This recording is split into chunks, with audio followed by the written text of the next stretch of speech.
हाँ जी, प्यारे बच्चों, कैसे हो आप सब। तो जैसे कि हम लोगों ने डिसाइड किया था कि हम जो हैं अपने लेक्चर्स जो हैं वो किसी न किसी वीडियो फॉर्मेट में करने का ट्राई करेंगे। तो उसी चीज़ को देखते हुए, मतलब उस चीज़ को कंटिन्यू करते हुए, मैं आज आपके लिए फर्स्ट चैप्टर लेके आ गया हूँ जिसका नाम है इंट्रोडक्शन टू कंप्यूटर करके। ठीक है, तो देखो यार, इस चैप्टर में जितना भी कंटेंट है आपका वो वही मटेरियल रहने वाला है जो मैंने आपको शेयर किया है पीडीएफ की फॉर्म में। ठीक है, हम वही मटेरियल पढ़ेंगे जो मैंने आपको शेयर किया हुआ है, और उतना कंटेंट भी आपके लिए काफ़ी है आपके एग्जाम के लिए। ठीक है जी, तो ज़्यादा यहाँ वहाँ देखने की जरूरत नहीं, जितना कंटेंट शेयर किया गया है बस उसी को पढ़ोगे तब भी आप बिल्कुल फ्री हो जाओगे, टेंशन फ्री हो जाओगे एग्जाम के पॉइंट ऑफ व्यू से। ठीक है जी, तो देखो यार, जो हमारा टॉपिक है आज का, ये जो हमारा फर्स्ट पेज है, जैसे कि ये रहा हमारा फर्स्ट पेज। ठीक है, तो देखो ये फर्स्ट पेज क्या कह रहा है हमसे। ठीक है, ये फर्स्ट पेज कह रहा है कि हम जो इस चैप्टर में क्या कवर करेंगे, कंप्यूटर के बारे में चीज़ों को कवर करेंगे। ठीक है जी, और उसमें भी हमारे पास जो सेक्शन नंबर फर्स्ट बन के आ रहा है उसका क्या पार्ट नाम है, उसका नाम है computer and latest IT gadgets. मतलब कि हम जो है इस फर्स्ट चैप्टर, मतलब इस फर्स्ट चैप्टर के फर्स्ट सेक्शन में काम करेंगे, वो काम करेंगे कंप्यूटर के बारे में पढ़ेंगे और उससे रिलेटेड उसके गैजेट्स के बारे में पढ़ेंगे। ठीक है जी, तो चलो इसका ही सब हेडिंग निकल के आ रहा है हमारे पास, इंट्रोडक्शन टू कंप्यूटर। ठीक है, तो बड़ी बेसिक सी कंप्यूटर के बारे में इन्होंने एक बात करने को बोला है कि हम बड़ी बेसिक सी बात करेंगे कंप्यूटर की। ठीक है, तो चलो आगे बढ़ने से पहले मैं तुम्हें पहले यही बताता हूँ, मतलब हम डिस्कशन करते हैं एक कंप्यूटर की डेफिनेशन के ऊपर। ठीक है, देखो यार, कंप्यूटर की डेफिनेशन को समझने से पहले हम क्या करते हैं, मतलब मैं क्या करता हूँ, आपको एक छोटी सी कहानी जैसे सुनाता हूँ। ठीक है, मतलब छोटी सी कहानी है। तो मान के चलो कि हमारी एक क्लास है, ठीक है, जिसमें बहुत अच्छे बच्चे बैठे हुए हैं। ठीक है, बहुत अच्छे बच्चे हैं, सिंसियर बच्चे हैं, सब कुछ कहना मानने वाले हैं, जो काम दिया जाए वो टाइम पे करने वाले हैं, बिल्कुल सब कुछ बढ़िया से बच्चे हैं, बिल्कुल सिंसियर टाइप के। ठीक है, तो ऐसे हमारी क्लास लगी हुई थी और मैंने क्या बोला उनको कि देखो बेटा, मैं जो है तुम्हें ये टॉपिक दे रहा हूँ और इस टॉपिक का जो है वो 15 मिनट का मैं तुम्हारा टेस्ट ले लूंगा, वो भी रिटर्न में। ठीक है जी, तो जैसे कि मैंने पहले ही कहा कि क्लास के बच्चे बहुत सिंसियर हैं, तो सारे मन लगा के जो है वो अपनी हेड्स डाउन करके, ठीक है, वो बिल्कुल मुड़िया नीचे करके पढ़ रहे हैं, पूरे ध्यान में मगन हो चुके हैं। ठीक है, कुछ सुता नहीं यहाँ वहाँ की। ठीक है, तो ऐसे ही हमारी क्लास में एक चिंटू नाम का लड़का भी रहता है। ठीक है, तो मैंने पहले ही कहा कि सभी की मुड़िया जो नीचे हैं वो पूरा ध्यान लगा रहे हैं। ठीक है, अब जैसे ही मैं क्या करूंगा, सारे बच्चे पढ़ रहे हैं, मैंने क्या किया, मैंने आवाज लगाई चिंटू करके। ठीक है, तो चिंटू क्या करेगा, चिंटू फटाफट अपना हेड मुंडी ऊपर उठाएगा और बोलेगा यस सर, है ना, यही रिएक्शन रहेगा ना चिंटू का। तो देखो यहाँ पे क्या हुआ, अगर इस चीज को तुम समझोगे थोड़ा ध्यान से, तो देखो क्या हुआ कि हमारे जो है वो कान है ना, हमारे जो कान है वो क्या करते रहते हैं, वो हर तरह की जो नॉइसेज होती हैं, फिर हर तरह की आवाजें जो होती हैं उनको सुनते रहते हैं। ठीक है, मतलब इनहेल करते हैं। ठीक है, मतलब उन आवाजों को सुनते रहते हैं, और वो सारी आवाजें सुनने के बाद जितनी आवाज वो कहाँ जाती है, हमारे ब्रेन के पास चली जाती हैं। ठीक है जी, ब्रेन के पास चल जाती है सारी आवाजें, फिर ब्रेन बताता है उनको कि क्या करना है, क्या करना है, क्या करना, साउंड साउंड साउंड। ठीक है, तो देखो क्या हुआ, जब चिंटू वाला सिनेरियो जो दिया मैंने तुम्हें, तो जैसे चिंटू जो था वो काम कर रहा था बिल्कुल, है ना, बिल्कुल शांत होकर बिल्कुल पढ़ रहा था अपनी मुंडिया नीचे करके। अब जैसे ही बाकी आवाजों के साथ मेरी आवाज गई, क्या बोल के, मैंने बोला चिंटू, है ना, ये करके मैंने आवाज दी उसको चिंटू करके। ठीक है, तो जो उसकी आवाज थी वो क्या गई, वो भी उसके ब्रेन में गई, है ना। जब ब्रेन में उसकी ये मेरी ये वाली आवाज पहुंची, तो ब्रेन को क्या पता लगा, ब्रेन को पता लगा कि चिंटू तो मेरा नाम है ना, वो सर जो वो मुझे ही कॉल कर रहे हैं। ठीक है, तो ब्रेन का क्या रिएक्शन रहने वाला था, ब्रेन ने क्या किया, सबसे फर्स्ट रिएक्शन तो उसने ये किया कि उसने अपना हेड जो था, ठीक है, अपना जो हेड था वो अप किया। ठीक है, मतलब मुंडी ऊपर उठाई, और दूसरा एक्शन क्या किया उसने जो था, वो मुंह से बोला यस सर। ठीक है जी, उसने मुंह से बोला यस सर। ठीक है, यही रिएक्शन हुआ ना। ठीक है, तो देखो अगर मैं इसको कंप्यूटर के पॉइंट ऑफ व्यू से समझाऊं तो क्या चीज है, देखो देखो हमारे कंप्यूटर में भी कुछ इस तरह की डिवाइसेस होती हैं। ठीक है, एक डिवाइसेस होती हैं जिन्हें हम बोलते हैं इनपुट डिवाइसेस, और एक डिवाइसेस होती हैं जिन्हें हम बोलते हैं आउटपुट डिवाइसेस। ठीक है, और हमारा जो मेन सीपीयू होता है, ठीक है, वो तो पूरा ब्रेन की तरह फंक्शनलिटी होती है उसकी। ठीक है, मतलब जितनी भी प्रोसेसिंग का काम है वो सारा हमारा सीपीयू कर रहा है। ठीक है, तो देखो यहाँ पे क्या हुआ, मतलब हमारा कंप्यूटर क्या करता है, कंप्यूटर देखो, जैसे मैं अपने कंप्यूटर में कुछ नाम लिख रहा हूँ, कुछ भी टाइप कर रहा हूँ 2+2 करके। ठीक है जी, तो देखो जो 2+2 है ना, वो क्या, मतलब मैंने कैसे लिखा 2+2, मैंने कीबोर्ड के थ्रू लिखा, है ना, और माउस के थ्रू मैंने क्लिक किया कि हाँ जी मैं जो हूँ वो सम करवा रहा हूँ इनका। ठीक है, तो देखो जो कीबोर्ड और माउस है वो उन्होंने क्या किया, उन्होंने एक इनपुट का काम किया, मतलब उन्होंने मेरी जो बात थी वो पहुंचाने का काम किया, किस तक, सीपीयू तक। ठीक है, मेरी आवाज को या मेरी बात को पहुंचाने का काम किया सीपीयू तक। ठीक है, तो जो मेरी कीबोर्ड और माउस है वो कैसी डिवाइसेस कहलाई, वो डिवाइसेस कहलाई इनपुट डिवाइसेस, मतलब ऐसी डिवाइसेस जो इनपुट भेज रही हैं किसको, हमारे सीपीयू को, मतलब संदेश भेज रही है सीपीयू को। ठीक है, फिर जो संदेश बन के आए हैं, मतलब जो इनपुट इनपुट गई है सीपीयू के पास, सिर्फ सीपीयू क्या करेगा, उसी संदेश को क्या करेगा, प्रोसेस करेगा। ठीक है, इसको प्रोसेस करेगा। मतलब 2+2 किया तो वो 2+2 को क्या करेगा, ऐड करेगा, प्रोसेस करेगा।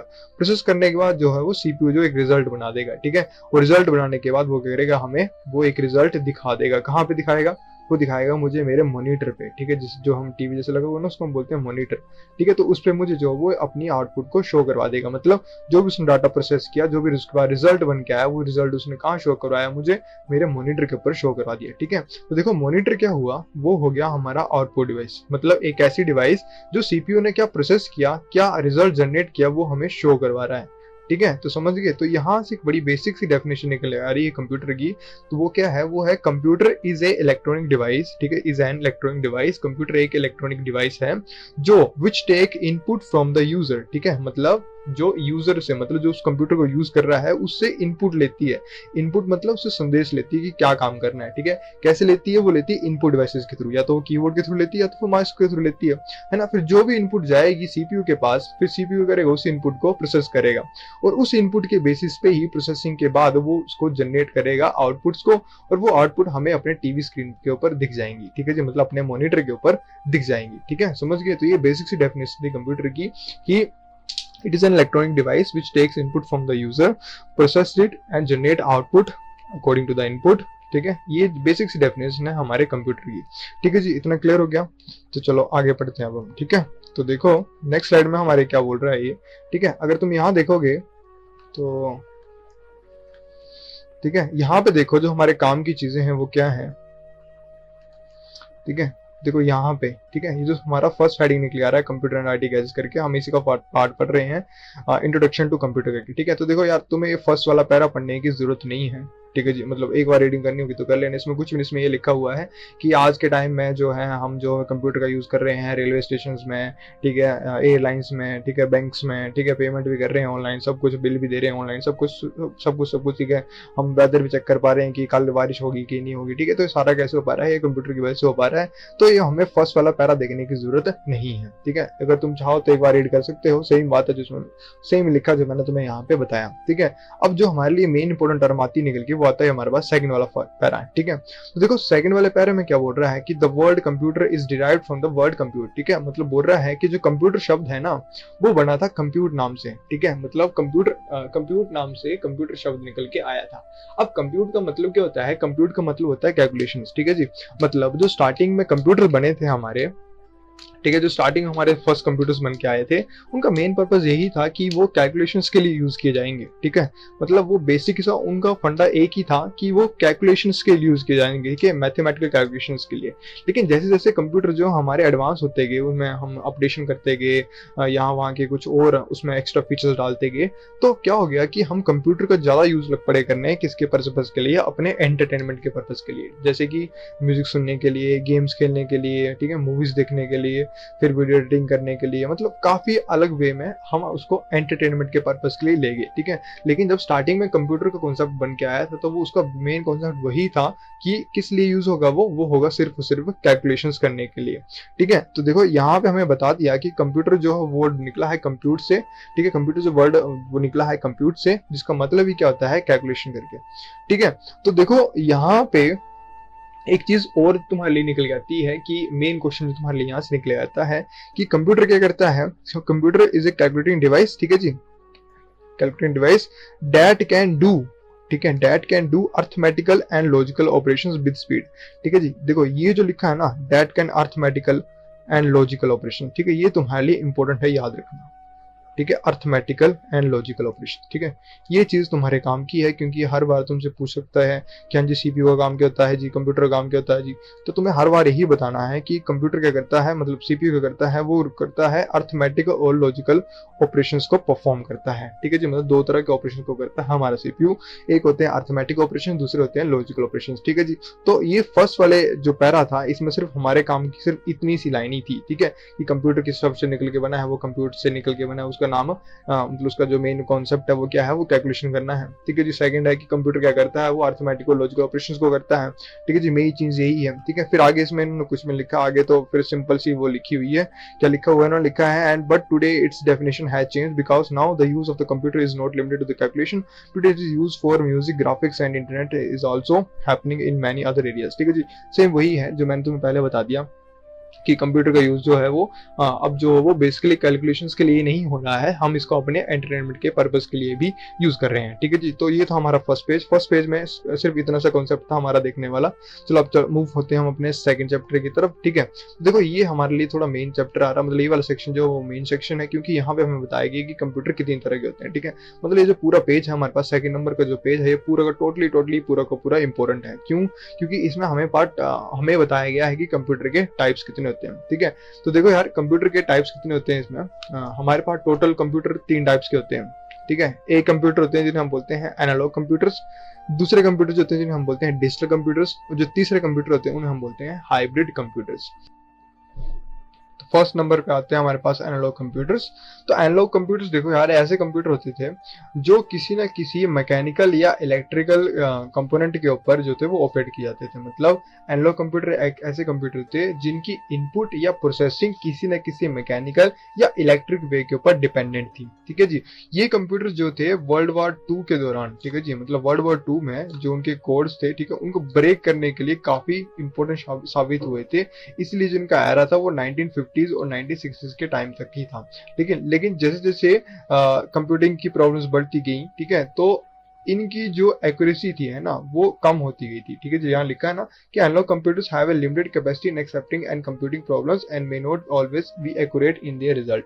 ठीक है यार, तुम इसको सिंपल समझोगे तो एनालॉग कंप्यूटर्स कैसे कंप्यूटर होते थे जो मैकेनिकल किसी भी मैकेनिकल कंपोनेंट के थ्रू क्या था कि वो इनपुट रहते थे और डाटा को प्रोसेस कराते थे एक सिग्नल की फॉर्म में। ठीक है, ये वाले सिग्नल की फॉर्म में, इनको हम बोलते हैं डिजिटल सिग्नल्स। ठीक है, वेव्स की फॉर्म में। ठीक है, तो ये वेव्स कभी ऐसे भी होती हैं, ठीक है जी, इस तरह से भी होती हैं। ठीक है, कभी थोड़ी ऐसे भी होती हैं, इस तरह से स्लो। ठीक है, कई बार इसी तरह स्लो भी होती है, कई बार कभी अप डाउन होती है, कभी अप डाउन होती है। ठीक है जी, तो इस तरीके से ये जो वेव्स में आपको डाउन वाले सीक्वेंसेस जो होते हैं, इनकी वजह से क्या था कि जो हमारे एनालॉग कंप्यूटर थे ना उनमें किसी न किसी तरह की जो रिजल्ट प्रोड्यूस करते थे ना उसमें उनमें जो एक्यूरेसी थे ना उसमें फंड आता था। मतलब उनके जो रिजल्ट थे वो एक्यूरेट नहीं थे। जैसे जरूरी नहीं है कि वो 2+2=4 ही निकाले, वो कई बार 3 भी निकाल सकते थे, 5 भी निकाल सकते थे। ठीक है जी, वो डिपेंड करता है कि उनका जो मैकेनिकल कंपोनेंट है वो कितने हद तक ठीक है। ठीक है, मतलब कितने अच्छे से वर्किंग कर रहे हैं। ठीक है, तो ये थे हमारे एनालॉग कंप्यूटर्स, मतलब एक ऐसे कंप्यूटर्स जो टोटली वर्क करते थे किसी न किसी मैकेनिकल कंपोनेंट के ऊपर। ठीक है, अब सेकंड नंबर पे जो आ गए, ठीक है, अब देखो जब जो था कि 1960s के बाद जो था वो अपने जो रिजल्ट थे, मतलब ऐसे कंप्यूटर बन चुके थे जिनका रिजल्ट जो था वो एक्यूरेट नहीं आ रहा था, मतलब सही आंसर नहीं दे रहे थे। तो फिर ऐसे कंप्यूटर का क्या फायदा? तब हम जो थे वो शिफ्ट हुए थे किसी नई टेक्नोलॉजी की तरफ, मतलब उन टेक्नोलॉजी को हम बोला डिजिटल कंप्यूटर करके। ठीक है, तो डिजिटल कंप्यूटर्स क्या थी? डिजिटल कंप्यूटर एक ऐसी मशीन्स होती हैं जो सिर्फ 2 डिजिट्स के ऊपर वर्क करती हैं। ठीक है, मतलब जिन्हें हम बाइनरी कोड बोलते हैं। ठीक है, मतलब एक होता है 0 और एक होता है 1, मतलब हर टाइम पे उनका सिग्नल जो होता है इन दोनों में से किसी एक के ऊपर जाएगा। 1 मतलब ट्रू और 0 मतलब फॉल्स। ठीक है, ये इस तरह से। ठीक है, मतलब ये नीचे स्लो चली हुई है, मतलब ये कौन सी फील्ड चली हुई है? ये चली हुई है सिग्नल 0। ठीक है, जैसे आप डाला जा रहा है signal 1, again signal 0, again signal 1। ठीक है, अगेन 0, अगेन 1। ठीक है, इस तरह से जाता था, तो 0 0 1 1 इस तरह से ये हम इसको कोडिंग के फॉर्मेट में क्या करते हैं, डाटा सिग्नल्स के थ्रू हम डाटा एंट्री करवाते हैं, डाटा को प्रोसेस करते हैं। ठीक है जी, इस टाइम में। ठीक है, मतलब अभी जो हम करंट के सिस्टम्स यूज कर रहे हैं उनमें टोटली जो वर्क हो रहा है वो डिजिटल कंप्यूटर्स, मतलब डिजिटल कंपोनेंट्स के थ्रू ही हो रहा है। ठीक है, डिजिटल कंप्यूटर क्या करते हैं कि वो डाटा की जो सिग्नल्स होते हैं, ठीक है, उनको वो 0 1 की फॉर्म में कन्वर्ट करते हैं और इसी में डाटा को प्रोसेस करते हैं। ठीक है, देखो यहाँ पे लिखा हुआ है, it processes the data represented in discrete and the main 3 components of digital computer are as follow. ठीक है जी, ये बोल रहा है कि डिजिटल कंप्यूटर के लिए हमें 3 चीजें चाहिए होती हैं, एक इनपुट, एक प्रोसेसिंग और एक आउटपुट। ठीक है जी, हमने पहले पढ़ी कंप्यूटर की डेफिनेशन में।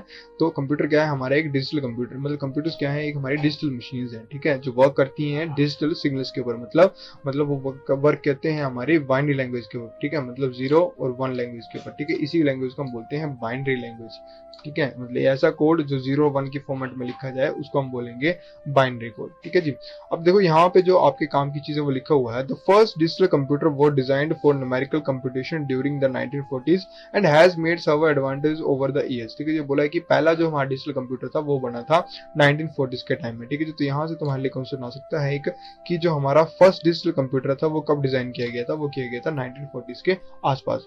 ठीक है जी, और टाइम टू टाइम इसमें जो थी बड़ी तरह की मतलब इसमें तरह तरह की एडवांस जो कंपोनेंट थे वो ऐड किए गए। ठीक है जी, digital computers have more accuracy than their analog computers as they are not dependent on the physical quantities for the task processing। ठीक है जी, ये बोल रहा है कि डिजिटल कंप्यूटर जो थे उनकी जो एक्यूरेसी थी वो फार बेटर थी एनालॉग कंप्यूटर की वजह से, क्योंकि जो डिजिटल कंप्यूटर थे वो अपनी प्रोसेसिंग के लिए किसी भी मैकेनिकल कंपोनेंट के ऊपर या फिर किसी भी फिजिकल प्रॉपर्टी के ऊपर डिपेंडेंट नहीं थे। ठीक है जी, उसमें सिर्फ डाटा जो था प्रोसेस हो रहा है प्रोसेसर के थ्रू, जो बाइनरी फॉर्मेट के थ्रू डाटा को प्रोसेस कर रहा है डिजिटल सिग्नल्स के थ्रू में। ठीक है जी, मतलब डिजिटल सिग्नल्स के अकॉर्डिंग। क्लियर हो गया?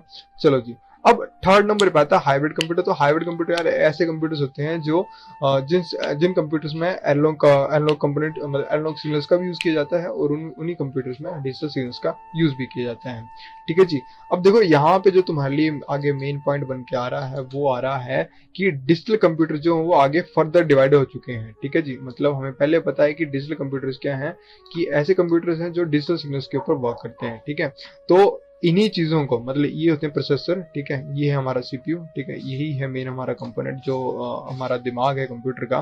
ठीक है, इसी को तुम सीपीयू कह लो, ठीक है, या प्रोसेसर करो, यही है तुम्हारा जितना जो भी चीज है। ठीक है, यही चीज है जो प्रोसेसिंग करता है।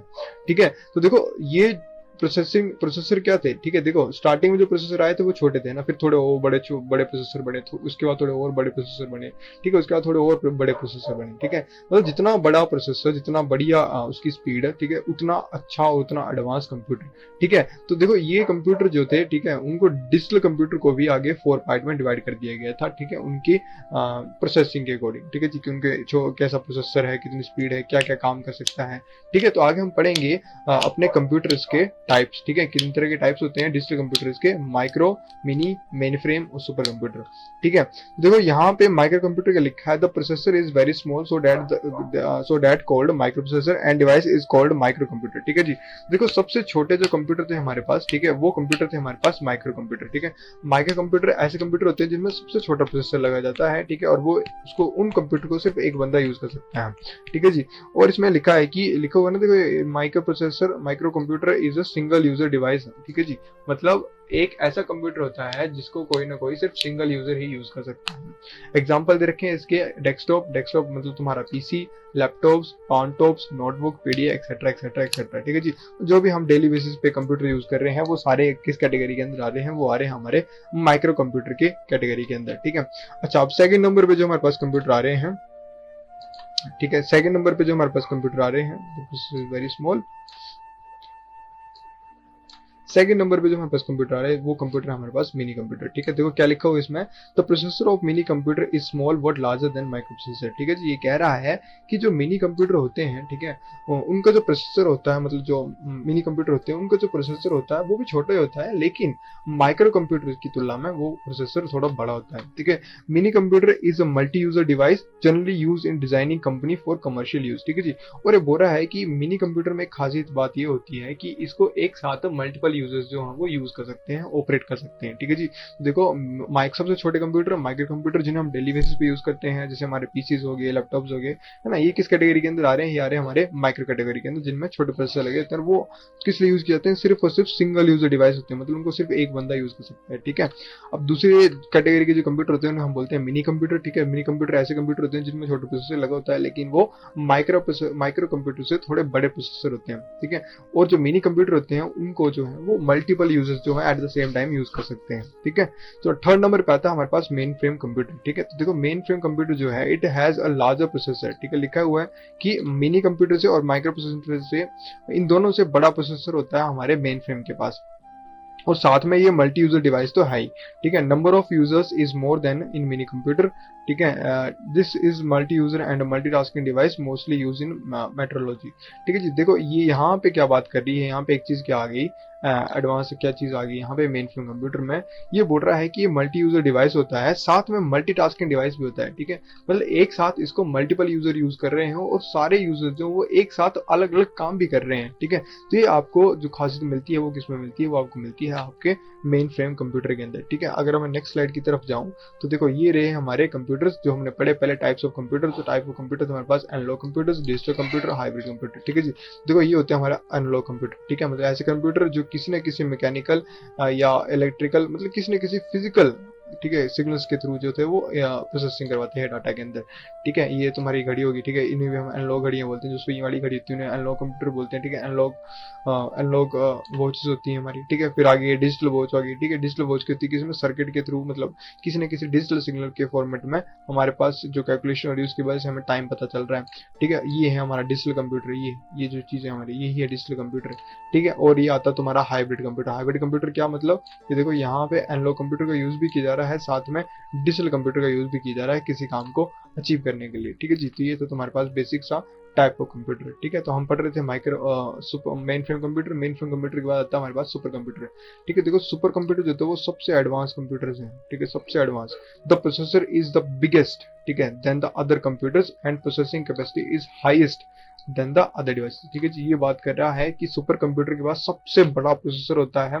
ठीक है, और इनकी कैपेसिटी भी जो होती है बाकी कंप्यूटर से सबसे ज्यादा होती है किसी भी काम को करने में। ठीक है, it is multi user faster calculating device. ठीक है, generally use in nuclear science for calculation purpose. ठीक है जी, अब बोल रहा है कि इन कंप्यूटर का जो यूज है, ठीक है, बड़े लिमिटेड कंप्यूटर मिलेंगे आप कोई सुपर कंप्यूटर हर किसी के पास नहीं होते हैं, प्रॉपर किसी एजेंसीज के पास, और साइंटिफिक पर्पस के लिए इन कंप्यूटर्स का यूज किया जाता है। ठीक है, आपके लिए जो मेन काम इंपॉर्टेंट चीज आ रही है नोट करने वाली, वो आ रही है ये वाली। ठीक है, सी रे 1 is the first super computer. ठीक है, और India first super computer is परम 10,000। ठीक है जी, तो ये आपके लिए दो लाइनें इंपॉर्टेंट है कि वर्ल्ड का फर्स्ट सुपर कंप्यूटर कौन सा था और इंडिया का फर्स्ट सुपर कंप्यूटर कौन सा था। ठीक है, तो वर्ल्ड का सुपर कंप्यूटर जो था वो था सी रे 1, और जो इंडिया का super computer first super computer था वो कौन सा था, वो था हमारे पास परम 10,000 करके। क्लियर हो गया? ठीक है जी, देखो ये वाली चीज यहाँ लिखी हुई है, ये देखो ये सी रे 1 और यहाँ पे परम 10,000। ठीक है, तो ये चीज थोड़ी याद करने वाली है, तो तुम लोगों ने बड़ी से इसको याद कर लेना है। ठीक है, नेक्स्ट आता है हाइब्रिड कंप्यूटर। तो हाइब्रिड कंप्यूटर कौन से होते हैं? The kind of computer comes with both characteristics. ठीक है जी, मतलब उनमें दोनों खूबियां होती हैं, एनालॉग कंप्यूटर्स की भी और डिजिटल कंप्यूटर्स की। मतलब वो एनालॉग सिग्नल्स को भी एक्सेप्ट करते हैं और डिजिटल सिग्नल्स को भी एक्सेप्ट करते हैं, उसके बाद कंबाइन आउटपुट जनरेट करके बताते हैं हमें। ठीक है जी, अब देखो हमारे पास मेन कॉन्सेप्ट आता है हमारा, ठीक है, जो हमारे पास मेन कॉन्सेप्ट है हमारे पास वो है क्या, वो है हमारे पास कैरेक्टरिस्टिक्स ऑफ कंप्यूटर। ठीक है, वो है हमारे पास कैरेक्टरिस्टिक्स ऑफ कंप्यूटर। ठीक है, कैरेक्टरिस्टिक्स मतलब क्या? कैरेक्टरिस्टिक्स का मतलब कि खूबियां, कंप्यूटर की विशेषताएं क्या है कंप्यूटर की। ठीक है जी, मेन विशेषताएं कैरेक्टरिस्टिक्स ऑफ कंप्यूटर। ठीक है, मतलब फीचर्स, विशेषताएं क्या है कंप्यूटर की। ठीक है, तो यहाँ पे फर्स्ट चीज बोली हुई है स्पीड। ठीक है, मतलब वो क्या बोला गया है, हमें इन्होंने बताया है कि जो स्पीड जो है कंप्यूटर की क्या है, एक विशेषता है। कैसे है विशेषता? क्योंकि देखो यार, अगर मैं तुम्हें बोलूँ कि हाँ जी करते जाओ 2 × 2 करो, आगे आंसर, इंटू 2 करो, आ गया, फिर 2 करो, फिर 2 करो, फिर इंटू 2 करो, फिर इंटू 2 करो, फिर इंटू 2 करो, फिर इंटू 2 करो, फिर इंटू 2 करो। ठीक है, तो कहीं ना कहीं हमारी स्पीड जो थी कैलकुलेशन करने में, मतलब 2 × 2 तो हो गया, फिर इंटू 2 भी हो गया, फिर इंटू 2 भी हो गया, लेकिन उसके बाद जो 2 लगाता गया तो कहीं ना कहीं जो हमारी स्पीड जो वो स्लो होती गई। जैसे जैसे वैल्यू बढ़ती जाएगी हमारी स्पीड जो वो स्लो होती जाएगी। ठीक है, ये है हमारी। लेकिन अगर तुम अपना फोन का कैलकुलेटर निकालो या कंप्यूटर का कैलकुलेटर भी निकालो और उसमें करते जाओ 2 × 2 × 2 × 2 × 2 × 2, तुम्हें हर बार जो वो आंसर है वो उसी स्पीड के साथ मिलेगा जिस टाइम तुम्हें फर्स्ट वाला स्पीड में आंसर मिलता था। जैसे 2 × 2 मिला 4 करके, तो ऐसे तुम्हें जो लास्ट में आंसर आ रहा होगा इतना इतना इतना करके उसी स्पीड का आंसर मिलेगा जो जिस स्पीड के साथ तुम्हारे पास पहले पास आंसर आया था। ठीक है, तो इस तरह हम बोल सकते हैं कि यस बिल्कुल कंप्यूटर की एक विशेषता क्या है, वो स्पीड है। समझ गए? यहाँ पे लिखा हुआ देखो, यहाँ पे तुम्हारे पास नोट करने वाली चीज है कि कंप्यूटर जो है वो 1 सेकंड में, ठीक है, ठीक है, लिखा हुआ ना पर सेकंड में, 1 सेकंड में वो 10 लाख, ठीक है, 10 लाख इंस्ट्रक्शंस को क्या करता है, परफॉर्म करता है। ठीक है, मतलब 10 लाख, ठीक है, 10 लाख इंस्ट्रक्शंस को वो 1 सेकंड में करता है, एग्जीक्यूट करता है या उनको रन करता है। ठीक है, 10 लाख 1 सेकंड में 10 लाख चीजों को। ठीक है, अब देखो सेकंड जो कैरेक्टरिस्टिक्स बता रहा है, ये क्या कैरेक्टरिस्टिक्स बता रहा है, वो बता रहा है एक्यूरेसी। ठीक है जी, ये बोल रहा है कि कंप्यूटर की एक विशेषता है एक्यूरेसी। ठीक है, सच में है। क्यों? क्योंकि अगर मैं तुम्हें बोलूं कि मैंने तुम्हें क्या किया हुआ है, मैंने तुम्हें एक लिस्ट दी हुई है, ठीक है, सामान की एक लिस्ट दी है, उसमें तुम्हें क्या करना है कि सारे जितने भी आइटम मैंने जिनका सामान खरीदा है तुम उन सब का टोटल करना। मतलब मैंने कम से कम 180 या 100 आइटम्स खरीदी हुई हैं, उन सब का मैंने क्या करना है, सम करना, टोटल करना है कि मेरा टोटल खर्चा कितना है। ठीक है, तुम लोग क्या करोगे, एक कैलकुलेटर ले लोगे, ठीक है, फिर उसमें करते जाओगे, हाँ जी 10,000 plus 5,000 plus 2,000 plus so on से करते जाओगे, जितनी भी आइटम होंगी वो 100 करके, है ना, और एंड में तुम्हारे पास एक रिजल्ट बन के आ जाएगा। ठीक है, तो देखो यहाँ पे तुम लोग क्या करते हो, तुम सिर्फ एक कैलकुलेटर यूज कर रहे हो, ठीक है। तुमने उसी कैलकुलेटर में क्या किया, एक बार इंस्ट्रक्शन डाली, हाँ जी भाई 10,000 plus this plus this plus this plus this plus this plus this, है ना, प्लस ये अमाउंट प्लस वो अमाउंट, ठीक है। तो तुमने एक ही कंप्यूटर में करके एंड में जो भी तुम्हारे पास रिजल्ट आया तुमने वो लिया और अपनी किसी कॉपी में लिख दिया, ठीक है। मतलब इवन तुमने क्या किया कि दूसरे कैलकुलेटर के साथ चेक भी नहीं किया कि जो पुराने, मतलब जो मेरा पिछला कैलकुलेटर था उसने आंसर निकाला और ये वाला जो आंसर निकाला दोनों मैच हो रहे हैं कि हो रहे हैं कि नहीं हो रहे हैं, ठीक है। वो क्यों, क्योंकि तुम्हें भरोसा भाई, बिल्कुल तुम्हें पता है कि जो भी कैलकुलेटर करके देगा कैलकुलेशन वो मुझसे अच्छी होगी, वो बिल्कुल एक्यूरेट होगी, वही आंसर आएगा, ठीक है। तो इस तरह हम मान सकते हैं कि जो आजकल के कंप्यूटर जो है वो बिल्कुल एक्यूरेट है, मतलब जो भी हम उसमें इंस्ट्रक्शंस पास करेंगे उनका आंसर जो है वो 101% जो है वो वही रहेगा, एक्यूरेट रहेगा, बिल्कुल सही रहने वाला है, ठीक है। तो ये थी एक्यूरेसी। तो हम मान सकते हैं कि हाँ जी बिल्कुल जो एक फीचर है कंप्यूटर का वो एक्यूरेसी है, ठीक है। अब दूसरा आता है डिलीजेंसी, ठीक है। अब देखो डिलीजेंसी का मतलब क्या होता है, डिलीजेंसी का, ठीक है, डिलीजेंस का मतलब होता है, सिंपल सी बात है यार, जैसे मान के चलो कि हमारी क्लास है, ठीक है। चलो अब मान लो कि मेरे पास एक कंपनी है, ठीक है, मेरी कंपनी है, ठीक है, मेरी कंपनी में सारे बहुत ज्यादा एम्प्लॉइज का जो है काम कर रहे हैं, ठीक है। तो देखो अब क्या हो रहा है, चलो अगेन चिंटू को पकड़ लेते हैं, ठीक है। तो ये रहा मेरा चिंटू, ठीक है, ये रहा चिंटू, ठीक है, ये है चिंटू, ठीक है। तो ये जो है मेरी कंपनी में चिंटू काम कर रहा है, ठीक है। अब मैंने क्या किया, चिंटू को बुलाया और मैंने बोला चिंटू तुमने क्या करना है यार, 1 घंटा बैठ के तुमने लिखना है 100 बार लिखना है या 200 बार लिखना है तुमने अपना नाम, माय नेम इज चिंटू, ठीक है, my name is Chintu, my name is Chintu, ठीक है। तो चिंटू बोलेगा ठीक है सर लिख देता हूँ, ठीक है। तो वो चिंटू क्या करेगा, वो बैठ जाएगा 1 घंटे लगा के, पूरा पूरा पूरा 1 घंटा बैठ रहेगा, 1 घंटा हो जाएगा, उसमें बड़े सुंदर सुंदर लाइटों में लिख रहा होगा my name is Chintu, my name is Chintu, ऐसे करके, ठीक है। लेकिन जैसे ही 1 घंटा बीत गया है ना, फिर वो आया मेरे पास कि हाँ जी सर मैं लिख दिया 100 टाइम्स या 200 टाइम्स, ठीक है। मैं बोलूँगा शाबाश बहुत बढ़िया, अब जाओ 1 घंटा बैठ के दोबारा लिखो 200 बार, ठीक है। अब चिंटू सोचेगा कि पता नहीं क्या बोल रहे हैं, लेकिन फिर भी क्या करेगा, वो दोबारा लिखना कर चल, मतलब दोबारा लिखना शुरू कर देगा, my name is Chintu, my name is Chintu, my name is Chintu. फिर से आएगा मेरे पास कि हाँ जी सर मैंने कर लिया, लेकिन मैं उसको फिर दोबारा बोलूंगा कि भाई 1 घंटा और बैठ और दोबारा 200 बार लाइन से रिपीट कर, ठीक है। लेकिन ना तो ना पानी पीना है ना तो ना वॉशरूम जाना है, ठीक है जी। तो देखो इस टाइम पे, ठीक है, जो 3 घंटे बाद या 2 घंटे बाद जब मैं चिंटू दोबारा उसी काम को, सेम काम को दोबारा रिपीट करेगा, तो इस टाइम पे क्या होगा, उसकी राइटिंग जो पहले सुंदर सुंदर बन रही थी ना, माई नेम इज चिंटू करके, है ना, वो कहीं ना कहीं गंदी होती जाएगी, है ना, माई नेम इज चिंटू। फिर अगर मैं ऐसे उसको और टाइम के लिए बिठाए रखूंगा ना बिना किसी ब्रेक के साथ, तो वो क्या करेगा, जो लिख रहा था ना माई नेम इज चिंटू, तो बीच बीच में कई लाइनों में से आएगा माई चिंटू, माई नेम चिंटू, माई चिंटू, ऐसे करके, है ना, मतलब मिस मैच पड़ेगा ना, मतलब उसका डाटा जो वो एक्यूरेट नहीं रहेगा कुछ समय के बाद अगर मैं उसको लगातार बिठाए रखूंगा तो, ठीक है। देखो यहाँ पे डिलीजेंस का मतलब क्या होता है, डिलीजेंस का मतलब होता है कि कंप्यूटर क्या कर सकते हैं, सेम काम को, ठीक है, जैसे मैंने चिंटू को काम दिया लाइन लिखने का, तो ऐसे ही अगर मैं कंप्यूटर को अभी कोई काम दे रहा हूँ लिखने को, ठीक है, तो वो कंप्यूटर अभी काम कर रहा है, ठीक है। और वो सेम काम को, ठीक है, उसी काम को, जैसे मैंने उसको एक कोई काम दे दिया, उसी काम को मैंने उससे 24 घंटे लगातार करवाया बिना किसी ब्रेक के साथ, ठीक है। तो जो रिजल्ट और जो एक्यूरेसी उसकी फर्स्ट क्वेश्चन पे होगी वही, मतलब फर्स्ट टाइम पे होगी वही एक्यूरेसी और वही जो उसकी स्पीड है वो उसके लास्ट क्वेश्चन तक रहेगी, ठीक है। मैं उसको पूरा दिन बैठाए रखूंगा 24 घंटे तक, ठीक है। तो ये है डिलीजेंसी। डिलीजेंसी का मतलब क्या है कि कंप्यूटर जो बिना थके बिना किसी ब्रेक के साथ सेम काम को सेम एक्यूरेसी के साथ मल्टीपल मतलब बहुत देर तक कर सकता है, ठीक है। तो ये उसका क्या है, one of the main important feature है, ठीक है। अब आती है हमारे पास 4th नंबर का जो उसका फीचर आ रहा है, वो आ रहा है, उसने बताया हुआ है कि वो क्या है भाई, स्टोरेज कैपेसिटी। कि कंप्यूटर का जो एक फीचर है वो क्या है, वो है स्टोरेज कैपेसिटी। स्टोरेज कैपेसिटी का मतलब कि देखो यार, जैसे तुम लोग MS वर्ड में काम करते हो, ठीक है, जैसे तुम्हें काम दिया जाता है कि हाँ जी ये टेबल बनाओ, ये लैब एक्सरसाइज 1 करो, ये लैब एक्सरसाइज 2 करो, ये सो ऑन, ठीक है। तो देखो यहाँ पे तुम लोग क्या करते हो, जब भी तुम अपना काम करके अपना पीसी छोड़ते हो, तो जितना भी तुमने काम किया तो तुम उसको सेव कर लेते हो, ठीक है। सेव क्यों करते हो, ताकि तुम अगले दिन आके दोबारा उस काम को कर सको जहां से तुमने छोड़ा है, या फिर टीचर को दिखा सको अगले दिन आके, जब भी टीचर तुमसे पूछे कि हाँ जी फलाना काम बता, फलाना काम बता, ठीक है।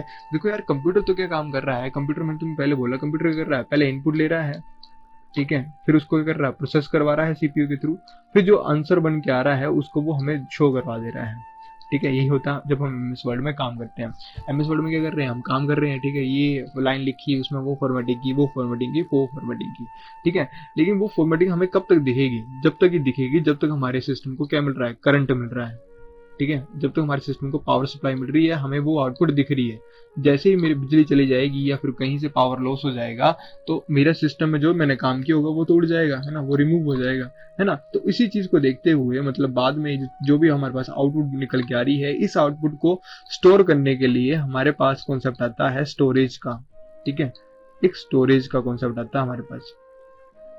ठीक है, स्टोरेज का काम क्या होता है कि जो भी हमारे पास आउटपुट निकल के आई है ना, और वो आउटपुट हमें जो वो नेक्स्ट डे के लिए भी चाहिए, मतलब बाद में देखने के लिए भी चाहिए, तो उस टाइम के लिए जो होता है हमें स्टोर करना पड़ता है इस अमाउंट, मतलब इस डाटा को अपनी हार्ड डिस्क के अंदर या किसी भी एक्सटर्नल डिवाइस के अंदर, ताकि हम इसको बाद में कभी देख सकें होल ओपन करके। ठीक है, तो इस तरह हम बोल सकते हैं कि स्टोरेज कैपेसिटी जो वो कंप्यूटर के one of the most important feature है। क्यों? क्योंकि अगर कंप्यूटर के पास स्टोरेज कैपेसिटी नाम का कोई फीचर नहीं होता, तो क्या होता, हम बस उसमें इनपुट दे रहे होते, प्रोसेस कर रहे होते, वो हमें आउटपुट दिखा रहा होता और बस बात खत्म। ठीक है, मतलब उस आउटपुट को हम कभी सेव नहीं कर पाते अगर हमारे पास उसके स्टोरेज कैपेसिटी का फीचर ना होता तो। ठीक है जी, क्लियर है? यहाँ तक क्लियर है?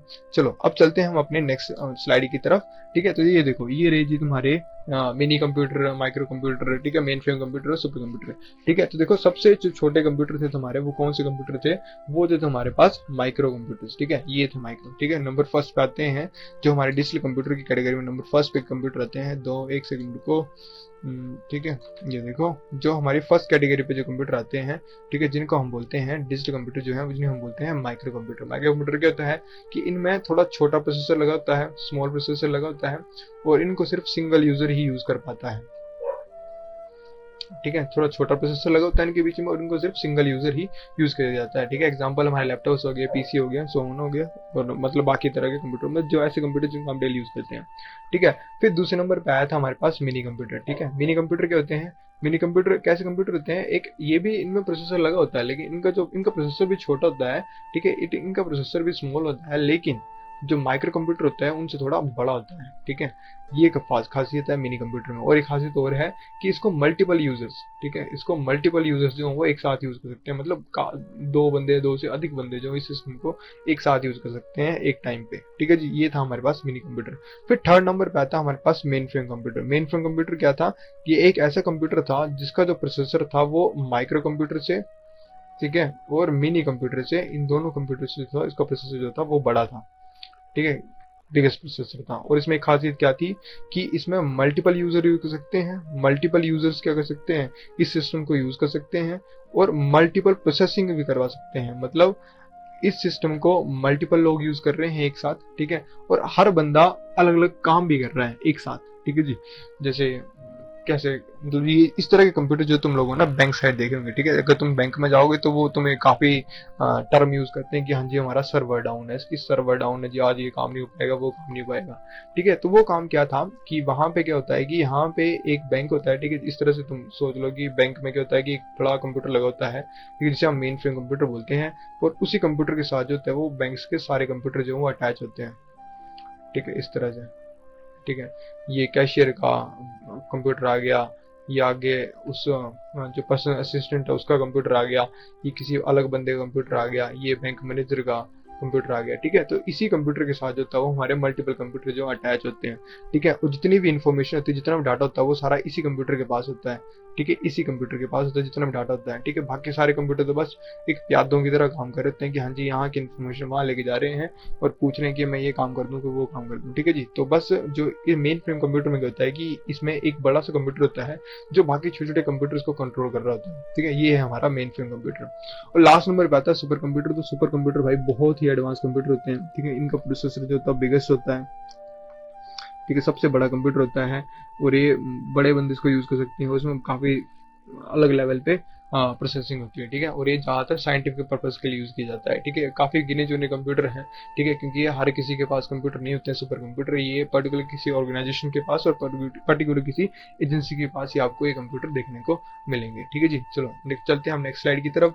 ठीक है, तो हम पढ़ रहे थे कैरेक्टरिस्टिक्स। तो देखो लास्ट जो कैरेक्टरिस्टिक्स बचता है हमारे पास कंप्यूटर का, वो बचता है वर्सेटिलिटी। ठीक है, वर्सेटिलिटी का मतलब होता है मल्टीटास्किंग। ठीक है, देखो यहाँ लिखा होगा मल्टीटास्किंग। ठीक है, मल्टी टास्किंग। ठीक है, देखो मल्टीटास्किंग का मतलब क्या होता है? जैसे तुम्हारा फोन है ना, तो फोन का मतलब क्या होता है? जैसे तुम मान के चलो कि तुम गाने सुन रहे हो। ठीक है, कि तुम लोग क्या सुन रहे हो? तुम लोग म्यूजिक सुन रहे हो। ठीक है। अब म्यूजिक सुन रहे हो, तुम्हारे फोन में म्यूजिक लगा हुआ है बढ़िया से, है ना। और ऐसे तुम्हारे पास क्या हुआ कि तुम्हारे पास व्हाट्सएप की नोटिफिकेशन आ गई, तुमने क्या किया, उस नोटिफिकेशन पे क्लिक किया, तुम्हारा व्हाट्सएप ओपन हो गया। ठीक है, ध्यान देना मैं क्या बोल रहा हूँ। तुम्हारा व्हाट्सएप ओपन हो गया तो देखो, जो तुम्हारा गाना था ना वो तो पीछे से बज ही रहा है ना, मतलब तुम्हारा म्यूजिक तो चला हुआ है, साथ में व्हाट्सएप भी खुल गया ना। अब मान चलो कि तुम्हें किसी की फ्रेंड रिक्वेस्ट आ गई फेसबुक के ऊपर, है ना, तुमने उस पर क्लिक किया तो लो जी तुम्हारा फेसबुक खुल गया। ठीक है, खुल गया इस तरह से तीनों। अब तुम उसकी प्रोफाइल भी देख रहे हो कि कौन बंदा तुम्हें रिक्वेस्ट भेज रहा है। ठीक है, अब तुम्हें यूट्यूब पे किसी की तुम्हारे किसी सबसे नई वीडियो डाली तो उसकी नोटिफिकेशन भी आ गई, लो जी तुमने उस पर क्लिक किया, लो जी तुम्हारा यूट्यूब भी खुल गया ना। तो देखो देखो प्रोसेसर तो एक ही है, मतलब मेरे फोन के अंदर, मेरे कंप्यूटर के अंदर प्रोसेसर, ठीक है, यानी कि मेरा सीपीयू, ठीक है, वो तो एक ही है। ठीक है, ये देखो ये होता है हमारा प्रोसेसर। ठीक है, ये होता है हमारा प्रोसेसर। ठीक है, ये ठीक है, ये तो एक ही लगा हुआ है ना। और ये प्रोसेसर क्या करता है, एक टाइम पे एक ही प्रोसेस को हैंडल करता है। लेकिन कंप्यूटर में क्या है कि एक टाइम शेयरिंग का कॉन्सेप्ट है, जिसकी वजह से क्या होता है कि आप एक साथ, ठीक है, टाइम शेयरिंग के कॉन्सेप्ट की वजह से आप क्या कर सकते हैं, एक साथ मल्टीपल एप्लीकेशंस को यूज कर सकते हो अपने सिस्टम के अंदर। ठीक है, वो भी बिना किसी एप्लीकेशन को बंद किए। ठीक है, तो इसी चीज को हम बोलते हैं वर्सेटिलिटी। ठीक है, मतलब मल्टीटास्किंग, मतलब कंप्यूटर का एक फीचर है कि वो एक साथ मल्टीपल एप्लीकेशंस को रन कर सकता है। जैसे आप क्रोम भी ओपन कर रखते हो, MS वर्ड भी ओपन कर रखते हो, एक्सेल भी ओपन कर रखते हो, तो वो सारी चीजें पीछे चली रहती हैं और जितना भी आपका काम होता है वो कंप्यूटर में चल रहा है। MS वर्ड का काम वो चला हुआ है, क्रोम का काम वो अलग चला हुआ है। ठीक है, तो इसी चीज को हम क्या बोलते हैं, इसको हम बोलते हैं वर्सेटिलिटी। ठीक है, ठीक है, नेक्स्ट टॉपिक है फिर हमारा बेसिक एप्लीकेशंस ऑफ कंप्यूटर। ठीक है, मतलब यहाँ पे बात की गई है कि जो कंप्यूटर है वो बेसिकली कहाँ कहाँ यूज हो रहा है। ठीक है, मतलब उसके एप्लीकेशंस क्या हैं, बेसिक एप्लीकेशंस। तो बड़ा सिंपल सा कॉन्सेप्ट है ये। ठीक है, तो आप इसको एक टाइम में रीडिंग कर सकते हो। ठीक है, इसमें कुछ भी नहीं है कि कंप्यूटर जो है वो बैंकिंग सेक्टर में यूज हो रहा है, फिर इंटरनेट के लिए यूज किया जाता है। ठीक है, हॉस्पिटल्स में यूज हो रहा है, डिजिटल वीडियो और ऑडियो कंपोजिशंस करने के लिए, मतलब एडिटिंग करने के लिए यूज किया जाता है। ठीक है, कम्युनिकेशंस के लिए यूज हो रहा है। ठीक है, फिर नेक्स्ट जगह बोला हुआ इन्होंने किसके लिए यूज हो रहा है, टेलीकम्युनिकेशंस के लिए यूज हो रहा है। ठीक है, तो ये चीजें आप बस एक बार रीडिंग कर सकते हो। ठीक है, बस रीडिंग के पर्पस के लिए ही है ये। ठीक है, इसमें ज़्यादा कुछ ध्यान देने वाली बात नहीं है। ठीक है, अब नेक्स्ट टॉपिक जो आता है हमारे पास वो है लेटेस्ट आईटी गैजेट्स करके। ठीक है, तो सबसे पहले तो आपको पता होना चाहिए कि गैजेट्स होते क्या हैं। ठीक है, तो यहाँ डेफिनेशन देखो क्या लिखी हुई है, यहाँ लिखी हुई है डेफिनेशन गैजेट्स की। A gadget is a small tool or device that has a specific useful purpose and functions. ठीक है जी, gadgets tend to be more useful or cleverly designed than a normal technology. ठीक है जी, देखो gadgets क्या होते हैं, गैजेट्स भी एक यहाँ एक स्मॉल तरह के टूल्स होते हैं, डिवाइसेस होती हैं जो किसी पर्टिकुलर काम को करने के लिए डिजाइन की जाती हैं। ठीक है, और गैजेट्स क्या होते हैं, वो क्या है, एक छोटा सा और बड़ा एक चतुराई वाला वर्जन होता है किसी भी नॉर्मल टेक्नोलॉजी का। ठीक है, जैसे हमारे फोन थे, है ना, जैसे हमारे फोन थे एंड्रॉइड फोन, तो अब हमारे पास स्मार्ट वॉच आ गई। ठीक है, स्मार्ट वॉच क्या वो एंड्रॉइड वॉच ही है। ठीक है, उसमें हम कॉलिंग कर पा रहे हैं, व्हाट्सएप भी चला पा रहे हैं। ठीक है, तो बस वही है कि हम किसी बड़ी चीज को कंप्रेस करके छोटी टेक्नोलॉजी बना दे रहे हैं, तो उस चीज को हम गैजेट्स बोल रहे हैं। ठीक है जी, तो यही चीज है। देखो अगर इस ऊपर की पैरा पढ़ोगे आप, इसमें लिखा हुआ है earlier while using a telephone you need to sit at a single place to talk with other person, but now you can travel anywhere with the smartphone and talk sitting wherever you want. ठीक है जी, now days Android app have come to bring a revolution in the world of gadgets. ठीक है जी, मतलब क्या बोल रहा है ये बोल रहा है कि जब पहले के दौर की बात क्या थी कि अगर जब आपको किसी को कॉल करना था तो कॉल करने के लिए आपको एक जगह बैठ के वायर वाले फोन से लैंडलाइन के थ्रू कॉलिंग की जाती थी। लेकिन आज के दौर में क्या हो चुका है, आज के दौर में आपके पास तरह तरह के स्मार्टफोन्स आ चुके हैं जो आप कहीं भी कभी भी किसी भी समय किसी भी जगह पर बैठ के किसी से भी तुम लोग क्या कर सकते हो, कॉलिंग पे बात कर सकते हो। ठीक है, चलो जी, अब आता है हमारा सबसे इंपॉर्टेंट टॉपिक जो है। ठीक है, ये वाला टॉपिक जो हमारा एवोल्यूशन ऑफ कंप्यूटर का। ठीक है जी, एवोल्यूशन ऑफ कंप्यूटर बहुत ही इंपॉर्टेंट है। ठीक है, यहाँ से तुम्हें क्वेश्चन जरूर आएंगे, एक दो क्वेश्चन तो तुम्हें जरूर पिक किए जाएंगे यहाँ से। ठीक है, तो देखो यहाँ पे लिखा क्या है इन्होंने। ठीक है, यहाँ पे इन्होंने लिखा है evolution of computer, history of computer can be considered from a rise of human culture as a person known the calculation. ठीक है जी, ये बोल रहा है कि जो कंप्यूटर का इतिहास है ना, वो तुम उसको ऐसे समझ सकते हो कि हम जब पुराने जमाने में मतलब कैलकुलेशन करने के लिए चीज़ों का यूज़ करते थे। ठीक है जी, मतलब हम पुराने ज़माने से ही चीज़ों को कैलकुलेट कर रहे हैं। ठीक है जी, कैलकुलेशन के लिए हम चीज़ों का यूज़ कर रहे हैं, जैसे एक पत्थर दो पत्थर का यूज़ कर रहे हैं, है ना। तो यहाँ लिखा हुआ है they use to something for this purpose like pebble stone etcetera, मतलब जो पुराने ज़माने के लोग थे वो कैलकुलेशन करने के लिए पत्थरों का यूज़ करते थे। ठीक है, तो देखो but as a device Roman abacus is the first. ठीक है, ठीक है, यहाँ पे तुम्हारे ध्यान देने वाली बात ये निकल के आ रही है कि जो हमारे पास रोमन अवेकस है, ठीक है, रोमन अवेकस जो है वो क्या है, हमारा फर्स्ट, ठीक है, first device use in BC for calculation, ठीक है जी। मतलब रोमन अवेकस क्या है, हमारी फर्स्ट डिवाइस है बीसी की फॉर कैलकुलेशन के लिए, ठीक है। अब देखो यहाँ पे बीसी का मतलब क्या रखा हुआ है, मैं तुम्हें बाद में क्लियर करवाता हूँ, पहले तुम आगे पढ़ लो। फिर लिखा कि in AD various mechanical devices were invented for the calculation like Pascal and by Blaise Pascal, Joseph Jacquard invented a power come into view that is programmed using punch card, ठीक है जी। तो देखो यार ये जो जितना पैरा है, ये सारा का सारा पैरा तुम्हें जो वो पूरा लर्न करने की जरूरत है, ठीक है, क्योंकि इस पूरे पैरे में क्या करिए हुआ है, पूरी क्या दी हुई है यहाँ पे, पूरी की पूरी तुम्हें बेसिक इंट्रोडक्शन दे रखी है कि कौन सा पीसी किसने इन्वेंट किया है, और ये सारे क्वेश्चन जो वो मोस्टली इंपॉर्टेंट है तुम्हारे एग्जाम के पॉइंट ऑफ व्यू से, ठीक है जी। तो देखो फर्स्ट जो कंप्यूटर था हमारे बीसी एरा का, वो कौन सा कंप्यूटर था, वो था हमारे पास हमारा अवेकस है ना, रोमन अवेकस करके, ठीक है, जो बना था हमारे बीसी, ठीक है।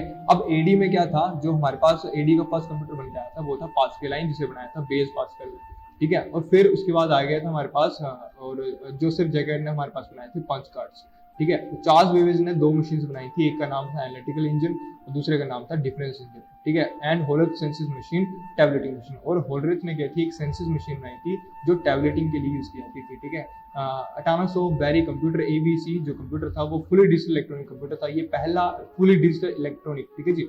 जो पिछले कंप्यूटर थे वो कैसे कंप्यूटर थे, वो एनालॉग कंप्यूटर्स थे, लेकिन जो एबीसी कंप्यूटर था वो हमारा फर्स्ट डिजिटली इलेक्ट्रॉनिक, ठीक है, फुली इलेक्ट्रॉनिक कंप्यूटर था, डिजिटल वाला, ठीक है जी, जो लीनियर इक्वेशंस को सॉल्व करने के लिए यूज किया जाता था, ठीक है। फिर नेक्स्ट बोल रहा है कि होवर्ड एकेन, ठीक है, आईबीएम की आईबीएम ऑर्गेनाइजेशन में उन्होंने क्या किया था, फर्स्ट कंप्यूटर बनाया था जिसका नाम रखा था उन्होंने mark 1, first operation general purpose electromechanical computer, ठीक है जी। तो यहाँ से ये सारे क्वेश्चन तुम्हारे लिए निकल के आ रहे हैं कि कौन सा कंप्यूटर किसने बनाया, कब बनाया, ठीक है जी।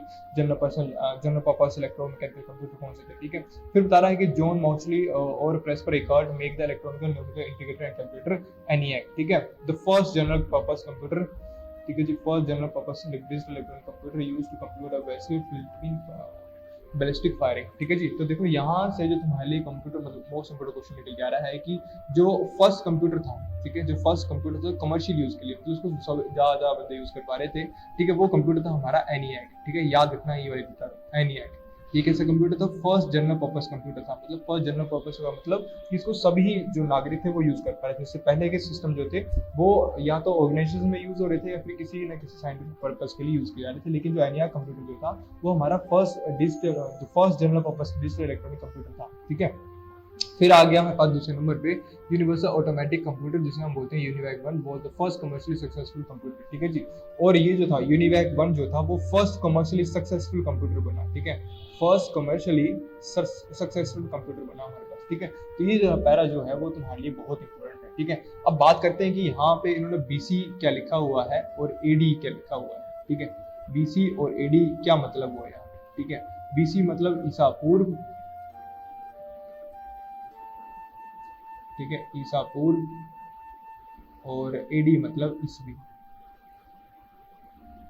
ठीक है। यार इसको सिंपल समझो कि जैसे ये टाइम पीरियड है, ठीक है, ये एक टाइम पीरियड चलो हमारा, ठीक है। तो यहाँ पे एक सेंटर, ठीक है, 2 मिनट रुकने हो रहा,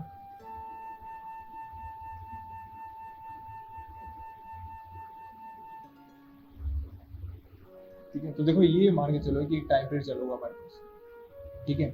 किसी टाइम पीरियड में किसी पॉइंट को कंसीडर कर लो, ये पॉइंट को किसी भी एक पॉइंट को कंसीडर करो, वो क्या है, वो जीरो है, ठीक है, मतलब वो पॉइंट क्या है, जीरो है, ठीक है। तो इस जीरो वाले पॉइंट को उन्होंने बोल दिया कि बर्थ ऑफ जीसस क्राइस्ट, ठीक है जी, मतलब यीशु मसीह का जन्म, इस जगह को इस डेट को जीरो डेट, ठीक है। तो देखो जितने भी जो घटनाएं हैं वो इनके जन्म के बाद हुई हैं, ठीक है जी, उनको हम बोलते हैं एडी, ठीक है, जिनको हम बोलते हैं एनो डोमिनी या ईस्वी, या सॉरी ईस्वी बोल देते हैं, या फिर इसको बोलते हैं, क्या बोलते हैं इसको, कॉमन एरा, ठीक है, सीई, ठीक है। 3 नाम होते हैं जो भी चीजें घटनाक्रम होती हैं जो जीरो के बाद हुई है, ठीक है, उनको हम एडी में कंसीडर करते हैं, इस सब ईस्वी में कंसीडर करते हैं और कॉमन एरा में कंसीडर करते हैं, ठीक है। अब जो जीसस क्राइस्ट के बर्थ के पहले की घटनाएं थी, ठीक है, उनको हम कंसीडर करते हैं बीसी में, ठीक है, इसका नाम होता है बिफोर क्राइस्ट, ठीक है, या फिर ईसा पूर्व में, ठीक है, ईसा पूर्व में, या फिर इसको हम बोलते हैं बिफोर कॉमन एरा, बीसीई करके, ठीक है। तो कुछ भी नहीं है, ये टाइम के एराज के बारे में बात की थी। तो उन्होंने बोला था कि जो हमारे पास रोमन अवेकस था वो हमारा फर्स्ट कंप्यूटर था जो किसी बीसी में क्या किया गया था, डिजाइन किया गया था। ठीक है, उसके बाद जो बेस पास्कल कंप्यूटर जो था वो एडी में फर्स्ट कंप्यूटर जो डिजाइन किया गया था। ठीक है जी, बस इतनी सी बात की थी इन्होंने। ठीक है, अब देखो जो तुम्हारे लिए नेक्स्ट इंपॉर्टेंट कॉन्सेप्ट बन के आ रहा है जो बहुत इंपॉर्टेंट है, वो क्या है, वो है जनरेशंस ऑफ कंप्यूटर। ठीक है, तो देखो यार जनरेशन ऑफ कंप्यूटर ये बहुत ही इंपॉर्टेंट है। क्यों? देखो यहाँ पे देखो जनरेशंस का मतलब क्या होता है, जैसे देखो तुम्हारे अब नेटवर्क की बात ले लो। ठीक है, 2G नेटवर्क आया, फिर 3G आया, फिर 4G आया, फिर 5G आया। ठीक है, इन चारों नेटवर्क में क्या फर्क निकल रहा है? इन चारों नेटवर्क में देखो जो 2G नेटवर्क है ना, वो किसी भी फाइल को डाउनलोड होने में, जैसे मान के चलो कि 1 GB की फाइल मैंने उसमें डाउनलोडिंग पे लगानी है, तो वो उस 1 GB की फाइल को डाउनलोड करने के लिए मिनिमम जो है कम से कम जो है वो 10 से 12 घंटे तो लेगा। ठीक है, 24 घंटे ले लेता है कभी कभी। ठीक है, 2GB वाला नेटवर्क, ठीक है, 2G नेटवर्क वाला। ठीक है जी, 1 GB की फाइल को डाउनलोड करने के लिए वो अब मोर देन 20 आवर्स का टाइम लेता है। ठीक है, अच्छा, अब उसका आया 3G नेटवर्क, मतलब जो बंदे यूज कर रहे थे 2G नेटवर्क को, उन्होंने क्या बोला कि यही चीज हम अपने आने वाली जनरेशन को फॉरवर्ड नहीं कर सकते। हम क्या करें, हम अपने आने वाली जनरेशन के लिए कुछ बेहतर चीज बनाएंगे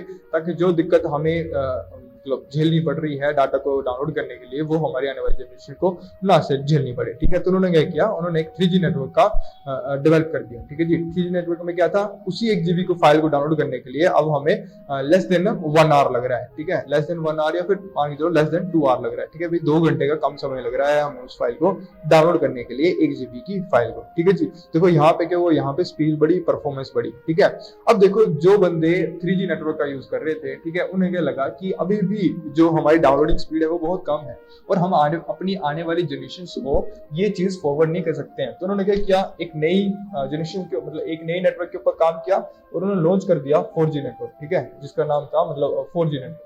ठीक है, तो देखो 4G नेटवर्क में क्या हुआ, अब वही सेम 1 GB की फाइल को डाउनलोड करने के लिए हमें 10 मिनट से भी कम टाइम लगता है। ठीक है, 4G नेटवर्क में हमें 10 GB की मतलब 1 GB की फाइल को डाउनलोड करने के लिए मिनिमम 10 मिनट्स का क्या लगता है, टाइम लगता है। ठीक है, तो देखो यहाँ पे भी हमारी परफॉर्मेंस और स्पीड जो है वो इंक्रीज हो चुकी है।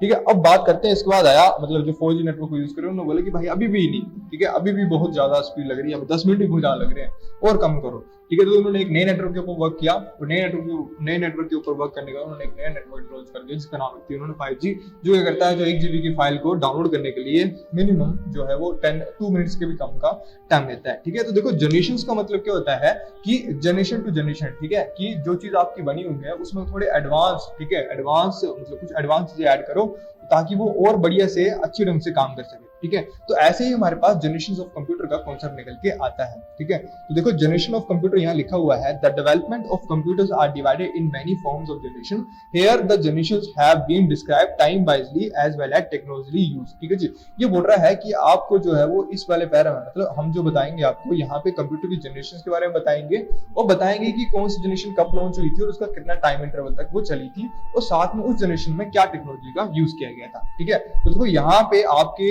एग्जाम के पॉइंट ऑफ व्यू से इंपोर्टेंट क्या निकल के आता है, सबसे पहले तो आपको जो टाइम इंटरवल है जनरेशंस का वो याद होना चाहिए, साथ में बीच में कौन कौन सी टेक्नोलॉजी जो वो यूज की गई है वो याद होना चाहिए। ठीक है, तो चलो स्टार्ट करते हैं हमारी फर्स्ट जनरेशन के। तो देखो फर्स्ट जनरेशन में क्या हो रहा है कि फर्स्ट जनरेशन जो थी वो 1945 से 55 का टाइम इंटरवल था हमारी फर्स्ट जनरेशन का।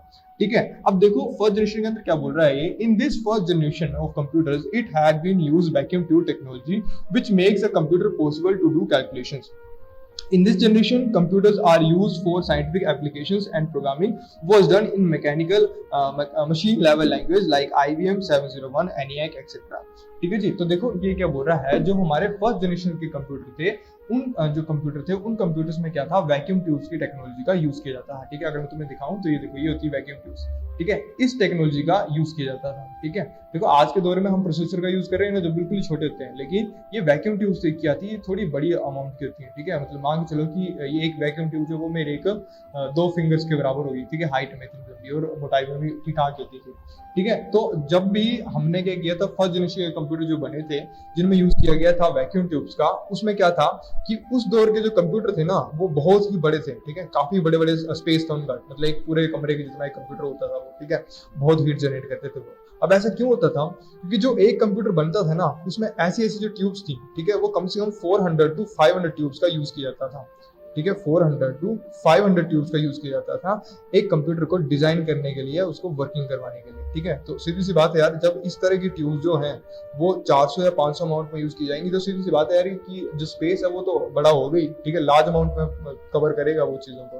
ठीक है, तो ये थे हमारे फर्स्ट जनरेशन के कंप्यूटर जिनमें क्या था, वैक्यूम ट्यूब्स का यूज किया गया था। ठीक है, वैक्यूम ट्यूब्स का यूज किया गया था। ठीक है, तो आपको याद होना चाहिए कि फर्स्ट जनरेशन का टाइम पीरियड क्या था और उसमें कौन सी टेक्नोलॉजी का यूज किया गया था। ठीक है, साथ में एक चीज और याद करनी है आपको कि जो लैंग्वेज थी, ठीक है, जो उनकी प्रोग्रामिंग लैंग्वेज थी, ठीक है, वो किस लैंग्वेज का यूज करके बनाई गई थी, मतलब किस लैंग्वेज के थ्रू हम इस कंप्यूटर से कम्युनिकेट कर सकते थे। तो मतलब तो हम क्या कर सकते थे, फर्स्ट लेवल के जो कंप्यूटर थे, हमारे फर्स्ट जनरेशन कंप्यूटर जो थे, उनके साथ हम सिर्फ और सिर्फ मशीन लेवल लैंग्वेज का यूज कर सकते थे। मतलब एक ऐसी लैंग्वेज, ठीक है, जो कि मशीन लेवल लैंग्वेज जो होती है वो होती है हमारी, ठीक है, 0 और 1 वाली लैंग्वेज। ठीक है, जो हमने डिजिटल में पढ़ा है। डिजिटल क्या करता है, डिजिटल सिग्नल्स क्या करते हैं, दो तरह के सिग्नल प्रोड्यूस करते हैं, एक 0 होता है, एक 1 होता है। ठीक है, इसी सिग्नल्स को हम बोल देते हैं बाइनरी नंबर्स। ठीक है, इसको हम बोलते हैं बाइनरी नंबर्स। ठीक है, इन्हीं को हम बोल देते हैं बाइनरी नंबर्स। ठीक है, तो जो हमारे फर्स्ट जनरेशन के कंप्यूटर थे, तो जब उनमें हमें इनपुट देनी होती थी तो वो बाइनरी फॉर्मेट में देते थे, और वो हमें आउटपुट भी, ठीक है, मतलब इनपुट देने के लिए हमें जो यूज करना पड़ता था वो भी 0-1 में इनपुट देनी पड़ती थी उनको। और जो था, जब उनसे आउटपुट लेनी तो आउटपुट लेने के लिए भी मुझे वहां पे 0-1 का यूज करना पड़ता था। क्लियर हो गया? ठीक है जी, तो ये चीज थी, हम फर्स्ट जनरेशन में किस तरह की लैंग्वेज का यूज करते थे, मशीन लैंग्वेज का यूज करते थे, जिसको हम बोलते हैं बाइनरी लैंग्वेज भी बोलते हैं और फर्स्ट लेवल लैंग्वेज भी बोलते हैं। ठीक है, तो स्टार्टिंग कंप्यूटर में हमारे पास इस तरह की लैंग्वेज का यूज किया जाता था। साथ में इसका एग्जांपल याद कर लेने की, एग्जांपल कौन कौन से थे फर्स्ट जनरेशन कंप्यूटर के, वो थे IBM 701, ENIAC एक्सेट्रा। ठीक है जी, मतलब ये दो याद करने हैं, ये दो एग्जांपल थे हमारी फर्स्ट जनरेशन के कंप्यूटर्स के। ठीक है, अब आता है हमारे पास सेकंड जनरेशन। ठीक है, देखो सेकंड जनरेशन का जो टाइम पीरियड था वो था 1955 से 64 तक। ठीक है, 1955 से 64 तक। अब इसमें लिखा है, in the second generation of this computer use transistor technology which made the size of a computer a little concise and faster. ठीक है, in this generation the computer is used for scientific application and commercial application. Programming was done in high level languages, ठीक है, such as IBM 7030, Hanwell 400 etcetera. ठीक है, अब यहाँ पे देखो क्या बात निकल के आ रही है। सबसे पहले तो इसका टाइम पीरियड निकल के आ रहा है कि कितने कौन से टाइम इंटरवल में हमने यूज किया था इस जनरेशन का, वो था 1955 से 1964 का टाइम इंटरवल। ठीक है, अब देखो यहाँ पे सेकंड जनरेशन के कंप्यूटर में टेक्नोलॉजी कौन सी यूज की गई थी हमारे पास, वो टेक्नोलॉजी यूज की गई थी ट्रांजिस्टर टेक्नोलॉजी। ठीक है, ट्रांजिस्टर टेक्नोलॉजी। अब देखो ट्रांजिस्टर जो होते हैं ना यार, ठीक है, ये देखो यहाँ पे दिखाता हूँ तुम्हें, ये होते हैं ट्रांजिस्टर हमारे। ठीक है, ये अलग अलग लेवल के अलग अलग क्वांटिटी वाले ट्रांजिस्टर्स होते हैं हमारे पास। ठीक है, तो ये ट्रांजिस्टर का यूज किया गया था। अब इसका साइज कितना होता है देखो यार, जो हमारी फिंगर की टिप्स होती है ना ऊपर वाली, ठीक है, इतना साइज होता है छोटे ये ट्रांजिस्टर का। ठीक है, मतलब जो ये ट्रांजिस्टर्स होते हैं, ठीक है, इनका जो साइज होता है वो इतने की टिप्स का होता है, मतलब जितनी हमारी फिंगर टिप्स होती है ना उतना साइज होता है इसका। ठीक है, तो देखो ये कहाँ पे इतना बड़ा और कहाँ के इनके सामने छोटा ट्रांजिस्टर जो वो छोटू सा इतना सा। ठीक है, तो देखो इस ट्रांजिस्टर का यूज करने की वजह से क्या फायदा हुआ हमें, सबसे पहला फायदा तो यही हुआ कि जो इसका जो साइज था, ठीक है, लिखा है ना लिटिल साइज ऑफ, ठीक है, लिखा है ना size of the computer little concise, मतलब छोटा हो गया और फास्ट हो गया। ठीक है, तो देखो यहाँ पे जो हमने ट्रांजिस्टर का यूज किया उसकी वजह से क्या हुआ कि हमारे कंप्यूटर का साइज छोटा हो गया, साथ साथ में क्या हुआ कि वो कंप्यूटर जो था वो फास्ट भी हो गया। ठीक है, ये देखो ये इनका साइज छोटा हो चुका है, पहले कितने बड़े बड़े कंप्यूटर हैं और अब जो सेकंड जनरेशन में आए, ठीक है, अभी बड़े ही हैं लेकिन इनका थोड़ा साइज है वो कम्पेयर हो गया as compare to first generation के कंप्यूटर से। ठीक है, तो देखो यहाँ पे क्या चीज बता रहा हूँ मैं, जो सेकंड जनरेशन के कंप्यूटर थे वहां पे क्या था कि हम यूज कर रहे थे वैक्यूम ट्यूब्स का। ठीक है, वैक्यूम ट्यूब इसमें यूज हो रही थी, प्लस ट्रांजिस्टर्स का यूज कर रहे थे सेकंड जनरेशन में। ठीक है, देखो वैक्यूम ट्यूब इसमें भी यूज हो रही थी लेकिन इतनी ज्यादा यूज नहीं हो रही थी। ठीक है, जहां अगर फर्स्ट टाइम पे हमने 400 का यूज किया था तो यहाँ तुम मान के चलो कि हार्डली हमने 20-30 वैक्यूम ट्यूब का यूज किया होगा, और साथ में ट्रांजिस्टर का यूज किया था। ठीक है, एक ट्रांजिस्टर का नहीं मल्टीपल ट्रांजिस्टर का यूज किया था। ठीक है, तो ये थे हमारे पास सेकंड जनरेशन के कंप्यूटर। ठीक है, इसका एग्जांपल तुम लोगों ने याद कर लेना है। अच्छा, क्यों यूज किया जाता था इनका यूज किया था, इनको हम साइंटिफिक पर्पस के लिए यूज करते थे और साथ में कमर्शियल पर्पस के लिए भी यूज करते थे। इसमें जो प्रोग्रामिंग थी वो थी हाई लेवल लैंग्वेज प्रोग्रामिंग। ठीक है, देखो high level language programming such as IBM 7030 और Hanwell 400। ठीक है, देखो यहाँ पे लिखा हुआ है कि जब हम कंप्यूटर से कम्युनिकेट करते थे तो वो कैसी लैंग्वेज का यूज कर रहा था, वो यूज कर रहा था हाई लेवल का ये लैंग्वेज। ठीक है, हाई लेवल लैंग्वेज। ठीक है, हाई लेवल लैंग्वेज क्या होती है, सिंपल जो अभी तुम कंप्यूटर यहाँ यूज करते हो, जैसे तुम्हें लिखना है माई नेम इज राम, तो तुम कैसे लिखते हो, सेम कीबोर्ड में टाइप करते हो माई नेम इज राम करके, है ना, ऐसे टाइप करते हो। ठीक है, तो मतलब जब कंप्यूटर को क्या करते हो तुम अपनी लैंग्वेज में, जैसे ABC के फॉर्मेट में तुम क्या कर रहे हो, कंप्यूटर को इनपुट दे रहे हो। ठीक है, अब देखो CPU तक ना एक बात याद रखना कि CPU जो अभी के CPU जो है ना, वो अभी तक भी कौन सी लैंग्वेज को समझते हैं, सिर्फ 0 और 1 वाली लैंग्वेज को समझते हैं। ठीक है, याद रखना, वो सिर्फ और सिर्फ 0-1 लैंग्वेज को ही समझते हैं। तो जब हम कीबोर्ड से ABC टाइप करते हैं ना, तो हमारा जो ABC है वो पहले कन्वर्ट होता है 0-1-0-1-0-1 वाले फॉर्मेट में, मतलब बाइनरी कोड में कन्वर्ट होता है। उसके बाद जाता है CPU के पास प्रोसेस होने के लिए। ठीक है, फिर CPU करता है, इसकी प्रोसेसिंग करता है और इसकी आउटपुट जो है वो भी कैसे डिजाइन करके देता है, वो भी 0-1 में कन्वर्ट करके देता है। ठीक है, 0-1 में कन्वर्ट करके देता है। फिर जो 0-1 वाली लैंग्वेज निकल के आती है, मतलब जो कोड बन के आता है, फिर ये जो हमारा मॉनिटर जो है इस कोड को हमारे देखने लायक फिर से बना देता है, कन्वर्ट कर देता है ABC फॉर्मेट में। ठीक है जी, तो देखो यहाँ पे ध्यान देना क्या होता है, जब मैंने कीबोर्ड से ABC टाइप किया तो वो चला गया, वो बाइनरी कोडिंग में कन्वर्ट हुआ, उसके ऊपर प्रोसेसिंग हुई, आंसर बाइनरी कोड में निकल के आया। फिर मॉनिटर के पास जब आया तो मॉनिटर ने उसी कोड को चेंज कर दिया मेरे लैंग्वेज में, मतलब मेरे समझने वाली लैंग्वेज के अंदर। ठीक है, तो ये होती है हमारी high level language. High level language मतलब हमारी समझने वाली लैंग्वेज, जिसमें हम ABCDEF लैंग्वेज का यूज करते हैं, 1 2 3। ठीक है, हम सिर्फ टाइप ही करेंगे। ठीक है, फर्स्ट जनरेशन में क्या था कि हम ABC टाइप नहीं कर सकते थे, हमें कोड लिखने पड़ते थे 0-1 फॉर्मेट में। ठीक है, मतलब जितनी भी इनपुट थी वो हमें 0-1-0-1-0-1 करके टाइप करनी पड़ती थी। ठीक है, सेकंड जनरेशन के कंप्यूटर में क्या हमें बेनिफिट मिल गया था कि हम उसमें हाई लेवल प्रोग्रामिंग लैंग्वेज का यूज करने लग पड़े थे। ठीक है, तो ये बात आपने याद रखनी है, और बस लैंग्वेज भी याद रखनी है कि कौन सी लैंग्वेज का यूज किया था आपने इसके अंदर। नेक्स्ट आती है हमारे पास थर्ड जनरेशन। देखो थर्ड जनरेशन में क्या लिखा हुआ है, इन्होंने लिखा है कि थर्ड जनरेशन में, ठीक है, third generation, in the third generation. ठीक है, तो इसका टाइम पीरियड देखो, इसका टाइम पीरियड जो था वो था 1964 से 1974 तक का।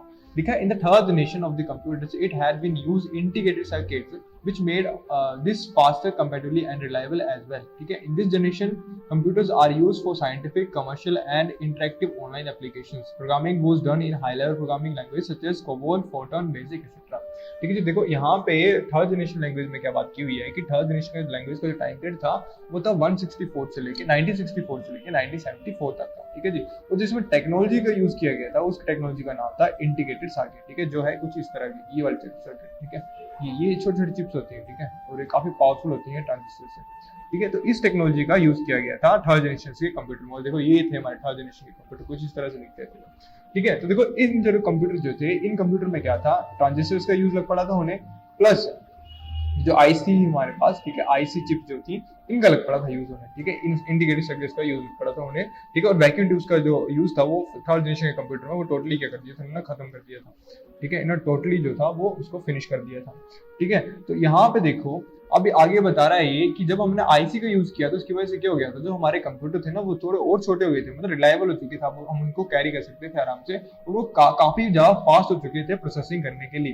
ठीक है, यहाँ पे लिखा हुआ है कि ये जो कंप्यूटर थे इनका यूज भी किस लिए यूज किया गया था, साइंटिफिक और कमर्शियल, मतलब साइंटिफिक के लिए यूज कर रहे थे, साथ साथ में इनका जो यूज था वो हम अपने कमर्शियल काम के लिए भी, मतलब रोज के काम के लिए भी करने लग पड़े थे, और हम ऑनलाइन एप्लीकेशन के साथ भी इंटरेक्टिव करने लग पड़े थे इन कंप्यूटर्स की मदद से। ठीक है जी, और अगेन इसमें वही है कि जब हमें इन कंप्यूटर के साथ डील करनी होती है तो हम अपनी लैंग्वेज में करते हैं, जिसे हम बोलते हैं हाई लेवल लैंग्वेज, मतलब ABC करके। अगर मुझे अपना नाम लिखना है तो अपना नाम कैसे टाइप करूंगा, मैं सिंपल ही PAR करके ऐसे करके मैं टाइप कर दूंगा, जैसे कीबोर्ड लगा हुआ है ना, सेम वैसे मैंने अपनी लैंग्वेज में टाइप कर देना अपना नाम इसके अंदर। ठीक है, अब देखो इसमें एग्जाम्पल, मतलब तुम्हें याद रखने वाली बात यह है कि जो प्रोग्रामिंग लैंग्वेज की यूज की गई जिसके अंदर उनका नाम क्या था, एक का नाम था कोबोल, एक का नाम था फोर्टन, एक का नाम था बेसिक। ठीक है, तो ये था हमारे पास थर्ड जनरेशन। अब मूव ऑन होते हैं हमारे फोर्थ जनरेशन की तरफ। तो फोर्थ जनरेशन पे देखो, फोर्थ जनरेशन का टाइम पीरियड है वो है 1975 से लेकर 1989 तक का। ठीक है, अब देखो इस जनरेशन में क्या था, in this generation of computer there had been used microprocessor inside to work far better comparatively. ठीक है, this is the most reliable among and very short in size to be portable anywhere you want. ठीक है जी, अब देखो साथ में ये लिखा हुआ है थर्ड जनरेशन कंप्यूटर के बारे में कि थर्ड जनरेशन कंप्यूटर जो थी वो किस टेक्नोलॉजी का यूज कर रहे थे, वो कर रहे थे माइक्रो प्रोसेसर टेक्नोलॉजी का। मतलब ये वही टेक्नोलॉजी है जो अभी मतलब आज के समय में भी हमारे जो सिस्टम्स हैं उनमें यूज की जा रही है। ठीक है, इसका काम क्या होता है कि ये बड़ी अच्छी परफॉर्मेंस देते हैं। साथ में देखो ये क्या होते हैं कि बहुत छोटे होते हैं, मतलब काफी रिलायबल होते हैं, और ये इतने छोटे होते हैं साइज में कि इनको हम यहाँ वहाँ अपने साथ ले जा सकते हैं। ठीक है, लिखा है ना कि very short in size to be portable anywhere you want. ठीक है, तो जहां हम चाहें वहां हम इसको जाके ले जा सकते हैं। ठीक है, साथ में लिखा हुआ है in this generation computers are used for scientific, commercial, interactive online applications and network application. ठीक है जी, अब ये बात कर रहा है यहाँ पे कि जो फोर्थ जनरेशन के कंप्यूटर हैं उनका यूज जो था वो साइंटिफिकली भी किया जा रहा था, कमर्शियली भी किया जा रहा था, इंटरेक्टिवली भी किया जा रहा था और साथ में नेटवर्क एप्लीकेशंस के लिए भी यूज किया जा रहा था। ठीक है, तो ये थे हमारे 4th जनरेशन कंप्यूटर जो बड़े हाई डिमांड में यूज किए गए थे। ठीक, इनमें जो प्रोग्रामिंग यूज की गई थी वो भी हाई लेवल लैंग्वेज ही थी, लेकिन किस टाइप की थी, वो थी IBM PC टाइप की। ठीक है, समझ गए? तो बस तुम्हें ये चीजें याद रखनी है। तो तुम्हें दिखाता हूँ माइक्रो प्रोसेसर कैसे होते हैं। ये रहे हमारे माइक्रो प्रोसेसर। ठीक है, यही लगते हैं हमारे CPU के अंदर। ठीक है, इन्हीं को तुम CPU बोल सकते हो। ठीक है, ये हमारा मेन कोर है हमारे कंप्यूटर का। ठीक है, और इनका यूज करके हमारे जो कंप्यूटर हैं वो कुछ इस तरह से दिख रहे हैं। मतलब जो आज के सामने हम यूज कर रहे हैं कंप्यूटर्स को, वो कुछ ये वाले कंप्यूटर हैं हमारे पास। ठीक है, अब जो नेक्स्ट जो 5th जनरेशन है वो है हमारी 1989 से लेके अभी तक की जनरेशन है, जिसे हम बोलते हैं आर्टिफिशियल इंटेलिजेंस। ठीक है, तो यहाँ पे लिखा है this is the generation of the computers where computers are assigned automatic intelligence. ठीक है जी, ऑटोमेटिक इंटेलिजेंस मतलब ऐसे कंप्यूटर जो अपना काम खुद कर सकते हैं, दे यूज आर्टिफिशियल इंटेलिजेंस। ठीक है, मतलब वो अपना आर्टिफिशियल इंटेलिजेंस, ठीक है भाई, अपना खुद का दिमाग यूज करके बिना ह्यूमन के इंटरफेक्शन के साथ वो अपने आप चीजों को सोल्व करने की कोशिश करते हैं। ठीक है, where they will use their own IQ to solve the problem at the end. ठीक है, बोल रहे हैं कि किसी भी प्रॉब्लम को सोल्व करने के लिए उनको किसी भी ह्यूमन की इंटरफेस की जरूरत नहीं होती है। ठीक है, इंटरसेक्शन की जरूरत नहीं होती है, वो अपना IQ लेवल का यूज करके अपने आप प्रॉब्लम्स को सोल्व कर देते हैं। In this generation computers are use for scientific commercial, same ही है। ठीक है जी, इस जनरेशन कंप्यूटर भी सेम इसी में यूज किए जा रहे हैं, लेकिन जो आपको याद रखने वाली बात है प्रोग्रामिंग। ठीक है, ये हाई लेवल प्रोग्रामिंग का यूज कर रहे हैं, लेकिन कौन सी लैंग्वेज, सच एज C, जावा, पाइथन एक्सेट्रा। ठीक है, तो ये लैंग्वेज जो है वो हमारे 5th जनरेशन में यूज की जा रही है। नेक्स्ट टॉपिक जो आता है हमारे पास वो है IT gadgets and their applications करके। ठीक है, अब हम पढ़ेंगे कि IT गैजेट्स कौन से हैं और उनके एप्लीकेशंस क्या है। ठीक है, तो ये चीज जो मैं तुम्हें पढ़ाऊंगा नहीं। ठीक है, ये तुम लोगों ने खुद रीड करनी है। ठीक है, कि इसमें टॉपिक्स दे रखे हैं कि हाँ जी स्मार्ट वॉच 360 का क्या काम होता है, गूगल ग्लास का क्या काम होता है। ठीक है जी, PDA पर्सनल डिजिटल असिस्टेंट का क्या काम होता है, ड्रोन कैमरास क्या काम होता है। ठीक है, फिर पेन विद कैमरा क्या काम होता है। ठीक है, tablet PC, laptop and notebook. ठीक है, तो ये आप लोगों को पता है, आपने जनरल टर्मिन के बारे में सुना भी है, बस हल्की सी रीडिंग करनी है। ठीक है, और कुछ समझ नहीं आएगा तो मुझे आके इंस्टीट्यूट में आके पूछ लेना है, मैं तुम्हें एक्सप्लेन करवा दूंगा। ठीक है, अब देखो जो नेक्स्ट हमारा सबसे इंपॉर्टेंट टॉपिक आता है वो है हमारा हार्डवेयर और सॉफ्टवेयर का। ठीक है, देखो जो हमारा मेन कंपोनेंट है, ठीक है, लिखा है ना basic of hardware and computer software. ठीक है, देखो कंप्यूटर में दो चीजें होती हैं, एक होता है हार्डवेयर और एक होता है सॉफ्टवेयर। ठीक है, हार्डवेयर को तुम ऐसे समझ सकते हो, हार्डवेयर एक ऐसी चीज होती है कंप्यूटर की, मतलब कंप्यूटर की कोई भी चीज जिसे तुम फिजिकली टच कर पा रहे हो या फिजिकली देख पा रहे हो।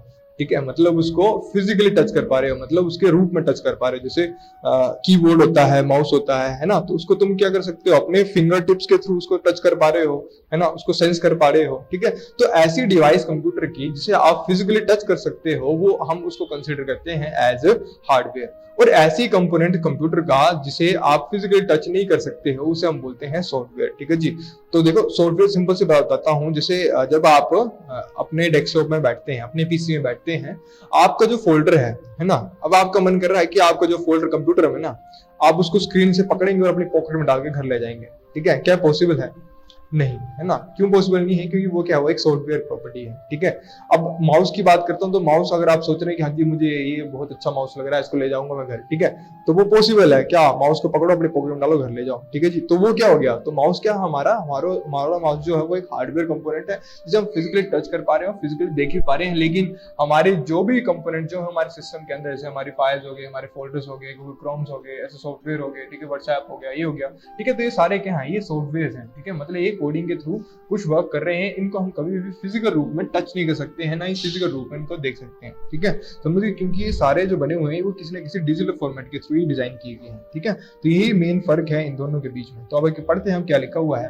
Computer system is the combination of hardware and software. Hardware are the components of the computer system, physically tangible pieces that we can see, touch as a motherboard, SMPS, video, sound, RAM, etc. Software is a set of programs telling the computer how to process data. ठीक है जी, simple सी बात लिखी हुई है इसमें कि इसमें वही लिखा हुआ है कि कंप्यूटर जो होता है वो हार्डवेयर और सॉफ्टवेयर का कॉम्बिनेशन होता है। ठीक है, हार्डवेयर वो कंप्यूटर होते हैं कंपोनेंट के जिनको हम फिजिकली टच कर सकते हैं और फिजिकली देख सकते हैं, और वहाँ अगर सॉफ्टवेयर कौन से कंपोनेंट होते हैं जिनको हम फिजिकली टच नहीं कर सकते हैं। सॉफ्टवेयर का काम क्या होता है कि वो कंप्यूटर को बताते हैं कि कौन सा काम कैसे करना है। ठीक है जी, तो ये बेसिक सा पैरा था इसका।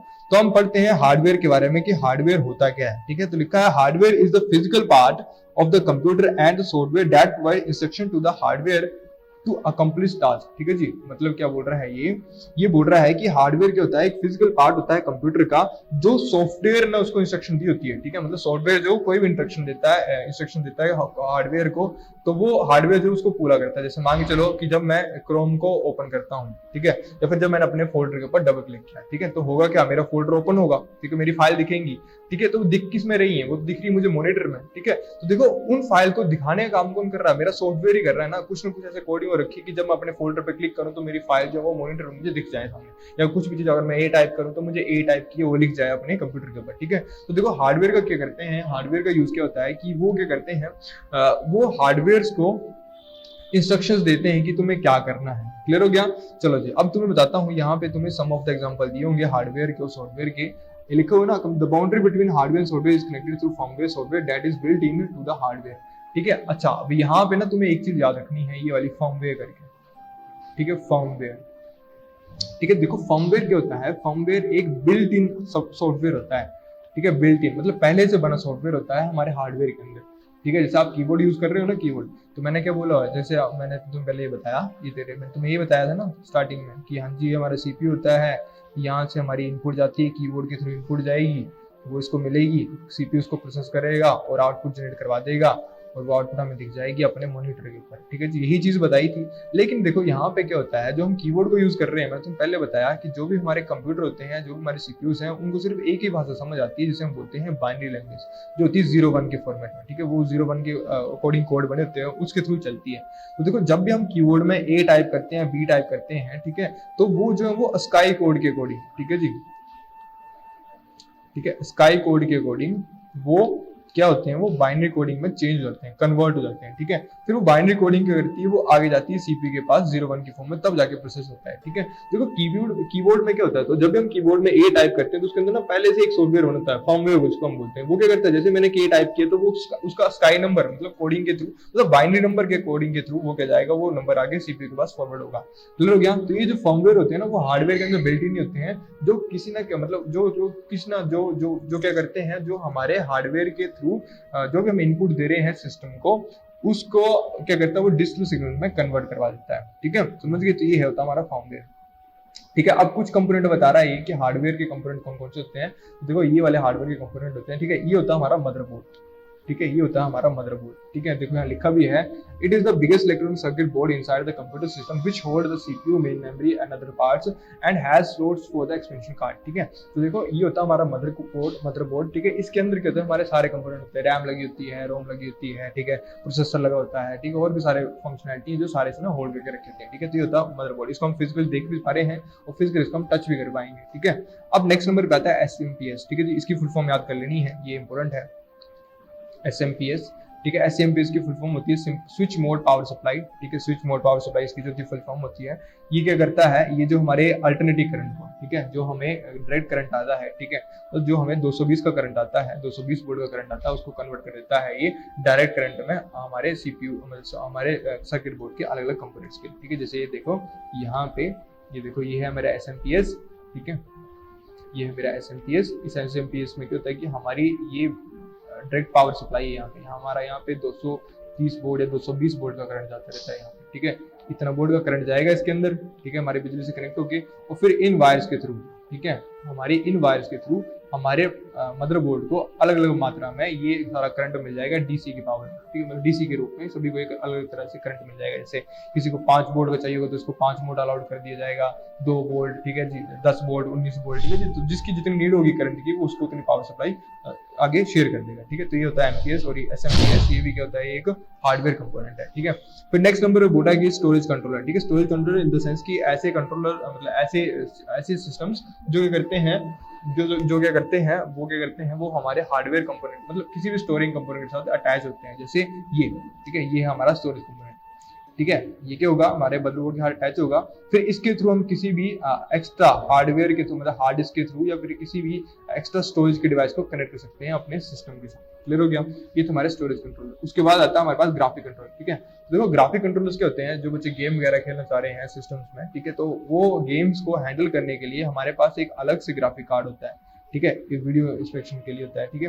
तो इस ग्राफिक कार्ड के थ्रू हम जो वो नेक्स्ट लेवल की मतलब अलग लेवल की वीडियोस को मतलब गेम्स खेल परफॉर्म कर सकते हैं। मतलब कुछ भी नहीं होता, ये रैम होती है, एक एक्स्ट्रा वीडियो रैम होती है, एक्स्ट्रा एक वी रैम होती है जो हमारी एप्लीकेशंस को रन करने के लिए यूजफुल होती है, ठीक है। हाई लेवल की ग्राफिक एप्लीकेशन को रन करने के लिए यूजफुल होती है, ठीक है जी। फिर आता है hardware, hard disk and floppy disk and other divided drivers, ठीक है जी। देखो हार्ड डिस्क क्या होती है, जहां पे हम अपना डाटा स्टोर करते हैं। फ्लॉपी डिस्क भी क्या होती है, हमारे पुराने जमाने की जो स्टोरेज डिवाइस थी वो थी, ठीक है। ये होती है देखो हार्ड डिस्क, ठीक है, ये होती है हमारे पास हार्ड डिस्क, ठीक है। ये होती है, ये हमारे स्टोरिंग के लिए यूज की जाती है, ठीक है। ये होती है, ठीक है, इस तरह की हार्ड डिस्क होती है, ठीक है। और पुराने जमाने में हमारे पास जो होती है वो फ्लॉपी डिस्क थी, ठीक है। फ्लॉपी डिस्क देखो पुराने टाइम में क्या था, इसका साइज ना बड़ा छोटा होता था, ठीक है, 1.4 MB, ठीक है, 1.41 या फिर इतने MB तक का डाटा जो था वो ये स्टोर कर सकती थी हमारी फ्लॉपी डिस्क, ठीक है। और हार्ड डिस्क क्या है, आज के टाइम में हार्ड डिस्क तुम्हें 250 GB की मिलेंगी, 500 GB की मिलेंगी, 1 TB की मिलेंगी, सो ऑन आगे की मिलती रहेंगी, ठीक है। अब देखो हार्डवेयर भी मतलब हार्ड डिस्क जो के हैं वो भी अब चेंज लग पड़ी होने SSD के अंदर, ठीक है। SSD के अंदर क्यों लग पड़ी चेंज होने, क्योंकि देखो जो हमारे हार्ड डिस्क थे ना, ये देखो इनमें ना कोई मैकेनिकल पार्ट मूविंग था, ठीक है। ये देखो यहाँ पे इसमें जो डिस्क थी वो मूव होती है मोटर के थ्रू। देखो जहाँ पे मैकेनिकल कंपोनेंट जाते हैं ना, वो कभी ना कभी अपनी मेंटेनेंस मांगते हैं, और मेंटेनेंस के चलते वो बीच बीच में स्लो हो जाते हैं, ठीक है। तो हार्ड डिस्क का यही बहुत बड़ा पंगा था कि ये क्या होती है, ये काफी स्लो होती है सिस्टम में, ठीक है। और जैसे आप डायरेक्ट पावर को कट कर दोगे बिना शटडाउन किए सिस्टम को, तो इनका जो डाटा था वो करप्ट होने के चांसेस भी होते थे, ठीक है। तो अब ये जो हार्ड डिस्क भी अब खत्म होने वाली है, ठीक है, खत्म हो रही है धीरे धीरे, और लोग शिफ्ट हो रहे हैं किसके ऊपर, SSD के ऊपर, ठीक है। SSD क्या होती है, ये होती है सोलिड स्टेट ड्राइव, ठीक है। इनका काम सबसे बड़ा अच्छा क्या काम होता है कि हार्ड डिस्क से काफी फास्ट होती है। क्यों फास्ट होती है, क्योंकि इन बीच में कोई भी मैकेनिकल पार्ट नहीं होता है। ये जितना भी पार्ट होता है SSD का, वो सारा का सारा किसी न किसी सर्किट बोर्ड के थ्रू, मतलब किसी न किसी डिजिटल फॉर्म में ही ये डाटा सारा स्टोर करती है और डाटा को आगे शेयर करती है। क्लियर हो गया। फिर नेक्स्ट नंबर पे आता है इंटरफेस कंट्रोलर, ठीक है। इंटरफेस कंट्रोलर मतलब कि जैसे आपको मान के चलो CPU में कीबोर्ड अटैच करना है, माउस अटैच करना है, कुछ भी अटैच करना है, तो उसके लिए ये जो कंट्रोल होते हैं, ठीक है, इनको हम बोलते हैं इंटरफेस कंट्रोलर्स, ठीक है। जैसे यहाँ पे USB अटैच कर दो अपने कीबोर्ड की, यहाँ पे अटैच कर दो अपने माउस की, ठीक है। तो ये होते हैं हमारे सारे क्या होते हैं, हमारे ये होते हैं इंटरफेस कंट्रोलर्स करके, ठीक है। अब देखो यहाँ पे बात कर रहा है सॉफ्टवेयर की, ठीक है, कि सॉफ्टवेयर क्या होता है। तो सॉफ्टवेयर तुम्हें पहले बता दिया, इसमें क्या होता है कि इट गिव्स इंटेलिजेंस, ठीक है, लिखा हुआ है यहाँ पे, it gives intelligence in computer. Software is a generic term for organized collection of computer data and instructions, often broken into two major categories: system software that provides the basic known tasks, specific functions of the computer, and the application software which is used by the user to accomplish specific tasks, ठीक है। देखो इसमें simple सी बात है यार कि software क्या होता है। सॉफ्टवेयर याद रखनी है एक चीज आपने, कि सॉफ्टवेयर क्या होते हैं, software are set of instruction, ठीक है।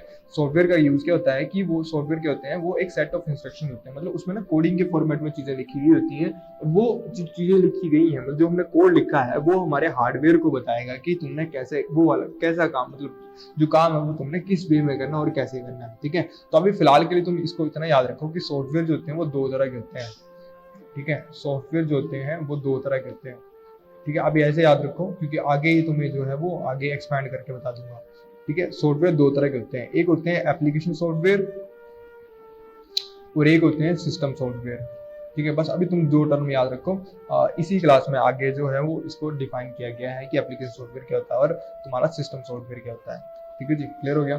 चलो बढ़ते हैं हम आगे, ठीक है। तो ये था हमारी इस वीडियो का पार्ट फर्स्ट। अब जो आगे बाकी का टॉपिक बचा हुआ है चैप्टर फर्स्ट का, वो मैं तुम्हें पार्ट 2 में कवर करा दूंगा, ठीक है। अगर तुम्हें कोई भी चीज़ समझ नहीं आई है तो तुम मुझसे आके पूछ सकते हो किसी भी टाइम पे सेंटर में, मैं तुम्हें आंसर कर दूंगा, ठीक है। और मुझे बता देना है कि तुम्हें इस फॉर्मेट में ठीक लग रहा है लेक्चर सुनना, या फिर हम जो है वो क्लास में ही लेक्चर्स को अटेंड करें, ठीक है।